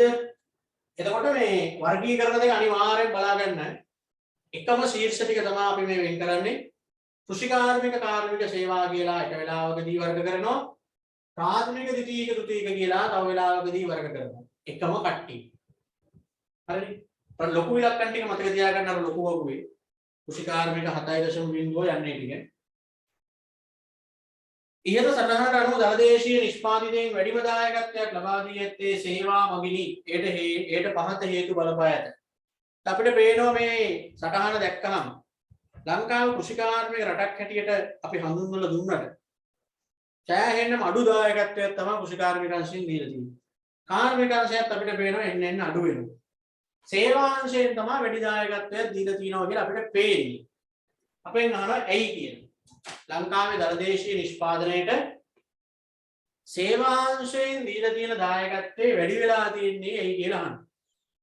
ඒක පුතේ හේතු ගොඩක් බලපාලා තියෙනවා. කියන එක පුද්ගලයන්ගේ වැය කළ හැකි ආදායම ඉහළ යාම. පුද්ගලයන්ගේ වැය කළ හැකි ආදායම ඉහළ යාම.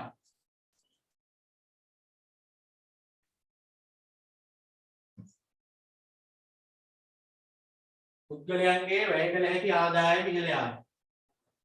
පුද්ගලයන්ගේ වැය කළ හැකි ආදායම ඉහළ යාම. පුද්ගලයන්ගේ වැය කළ හැකි ආදායම ඉහළ යාම.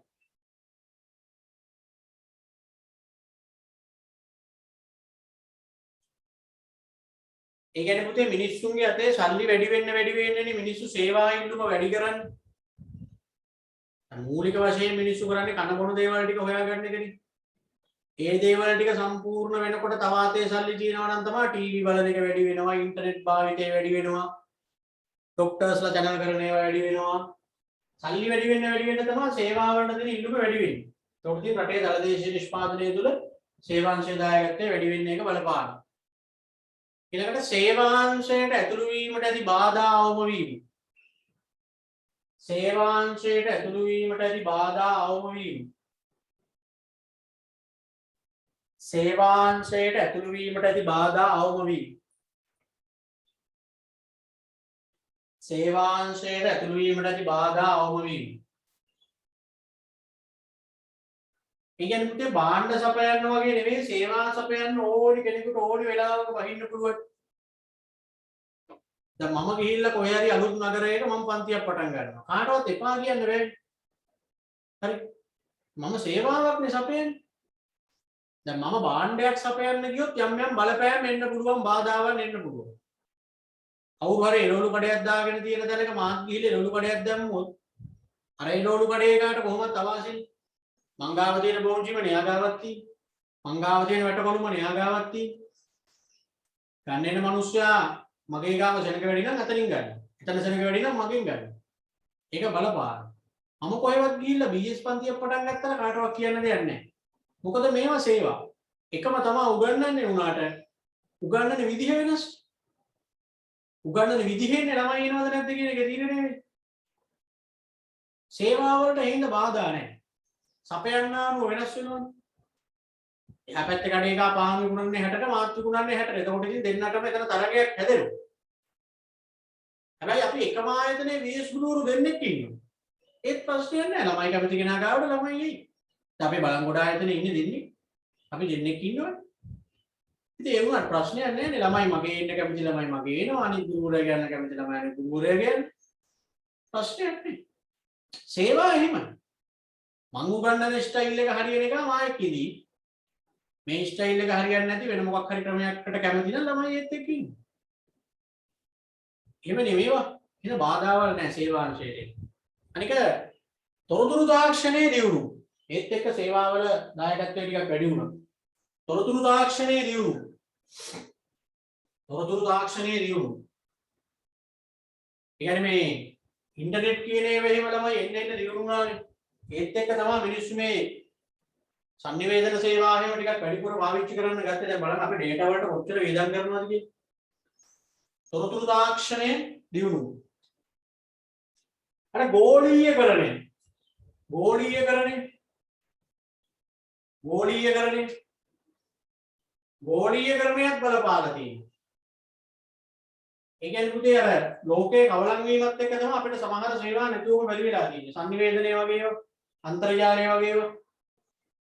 ඊළඟට වෘත්තීය සේවා සඳහා ඇති ඉල්ලුම ඉහළ යාම.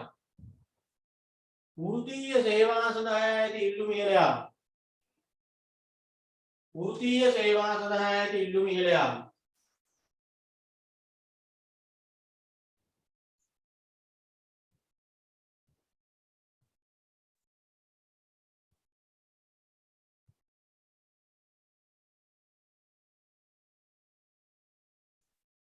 ඒ කියන්නේ පුතේ ගණකාධිකාරී නීතිඥ වෛද්‍ය වගේ දේවල් වලට ඉල්ලුම වැඩි නේද?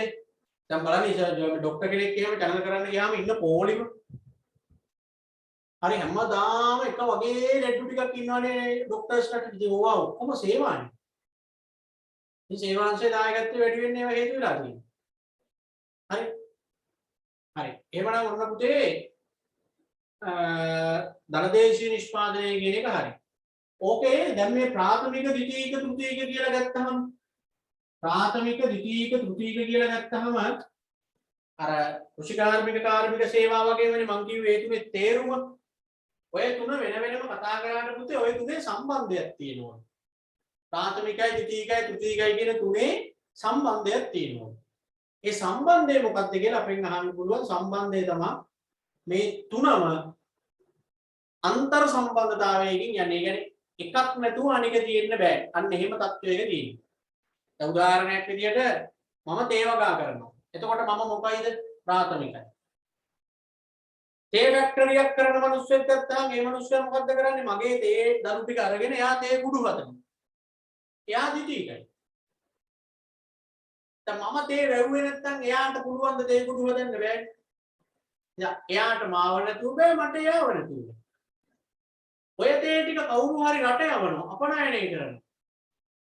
ඒ රට යවන එක අනුව හිටියා නම් අපි දෙන්නම වැඩක් නෑ. ඒ හින්දා ප්‍රාථමික ද්විතීයික තෘතීයික කියන තුන ගත්තාම ඒ තුනේ කොහොමත් අන්තර් සම්බන්ධයක් තියෙනවා. ඒකට අපි කියනවා නිෂ්පාදන දාමය කියලා. හරි. ප්‍රාථමික ද්විතීයික තෘතීයික නිෂ්පාදන තුන අතර පවතින අන්තර් සම්බන්ධයට කියනවා නිෂ්පාදන දාමය. හරි. ඔන්න පදනම කියන කොටස ඉවරයි. හරි නම් පළවෙනි පාඩම ඉවරයි. දැන් මේ බොරුවට විකාරයක් කරලා දිනවා පරිසරය කියන කැලේ මේ පාඩමට දාලා ඔක ඊළඟ පාඩමේ කරන්න තියෙන්නේ. කමන්නේ පදනම කියන කොටස ඉවරයි. ඒ කියන්නේ හරියටම පළවෙනි පාඩමේ මූලිකම ටික ඔක්කොම ඉවරයි වගේ තමයි. හරි. එතකොට අපිට ඊළඟට පරිසරයේ කොටස පටන් ගන්න තියෙන්නේ. ඒක වෙනම කොට කතන්දරයක් එතනදී. අපි ඒක ලබන සතියේ පටන් ගමු. මම අර කියපු යෝජනාව ගැන පොඩ්ඩක් හිතන්න. අර අනිත් ක්ලාස් එකට සම්බන්ධ වෙලා මේක නිකන් පරණ පාඩම් ආවරණය කර ගැනීමක් වගේ කරගන්නවා නම් හොඳයි කියලා තමයි මම හිතන්නේ. මොකද නැත්තම් තව කණ්ඩායමක් පටන් ගන්නවනේ රිසල්ට් ආවහම කොහොමද පටන් ගන්නවා 23 ළමයින්ට පන්ති. All class. ඒකෝර ඕගොල්ලෝ නිකන් ළඟ වගේ ඉන්නේ. අර කට්ටිය වල්ලන්න බෑ. ඒගොල්ලෝ පාඩම් 5ක් විතර එහාට යනවා. අර ළමයින්ගේ රිසල්ට් එනවා. මේ ගෲප් ක්ලාස් කියලා ක්වොලිටි එන්න නම් එහෙම වෙන්න ඕනේ.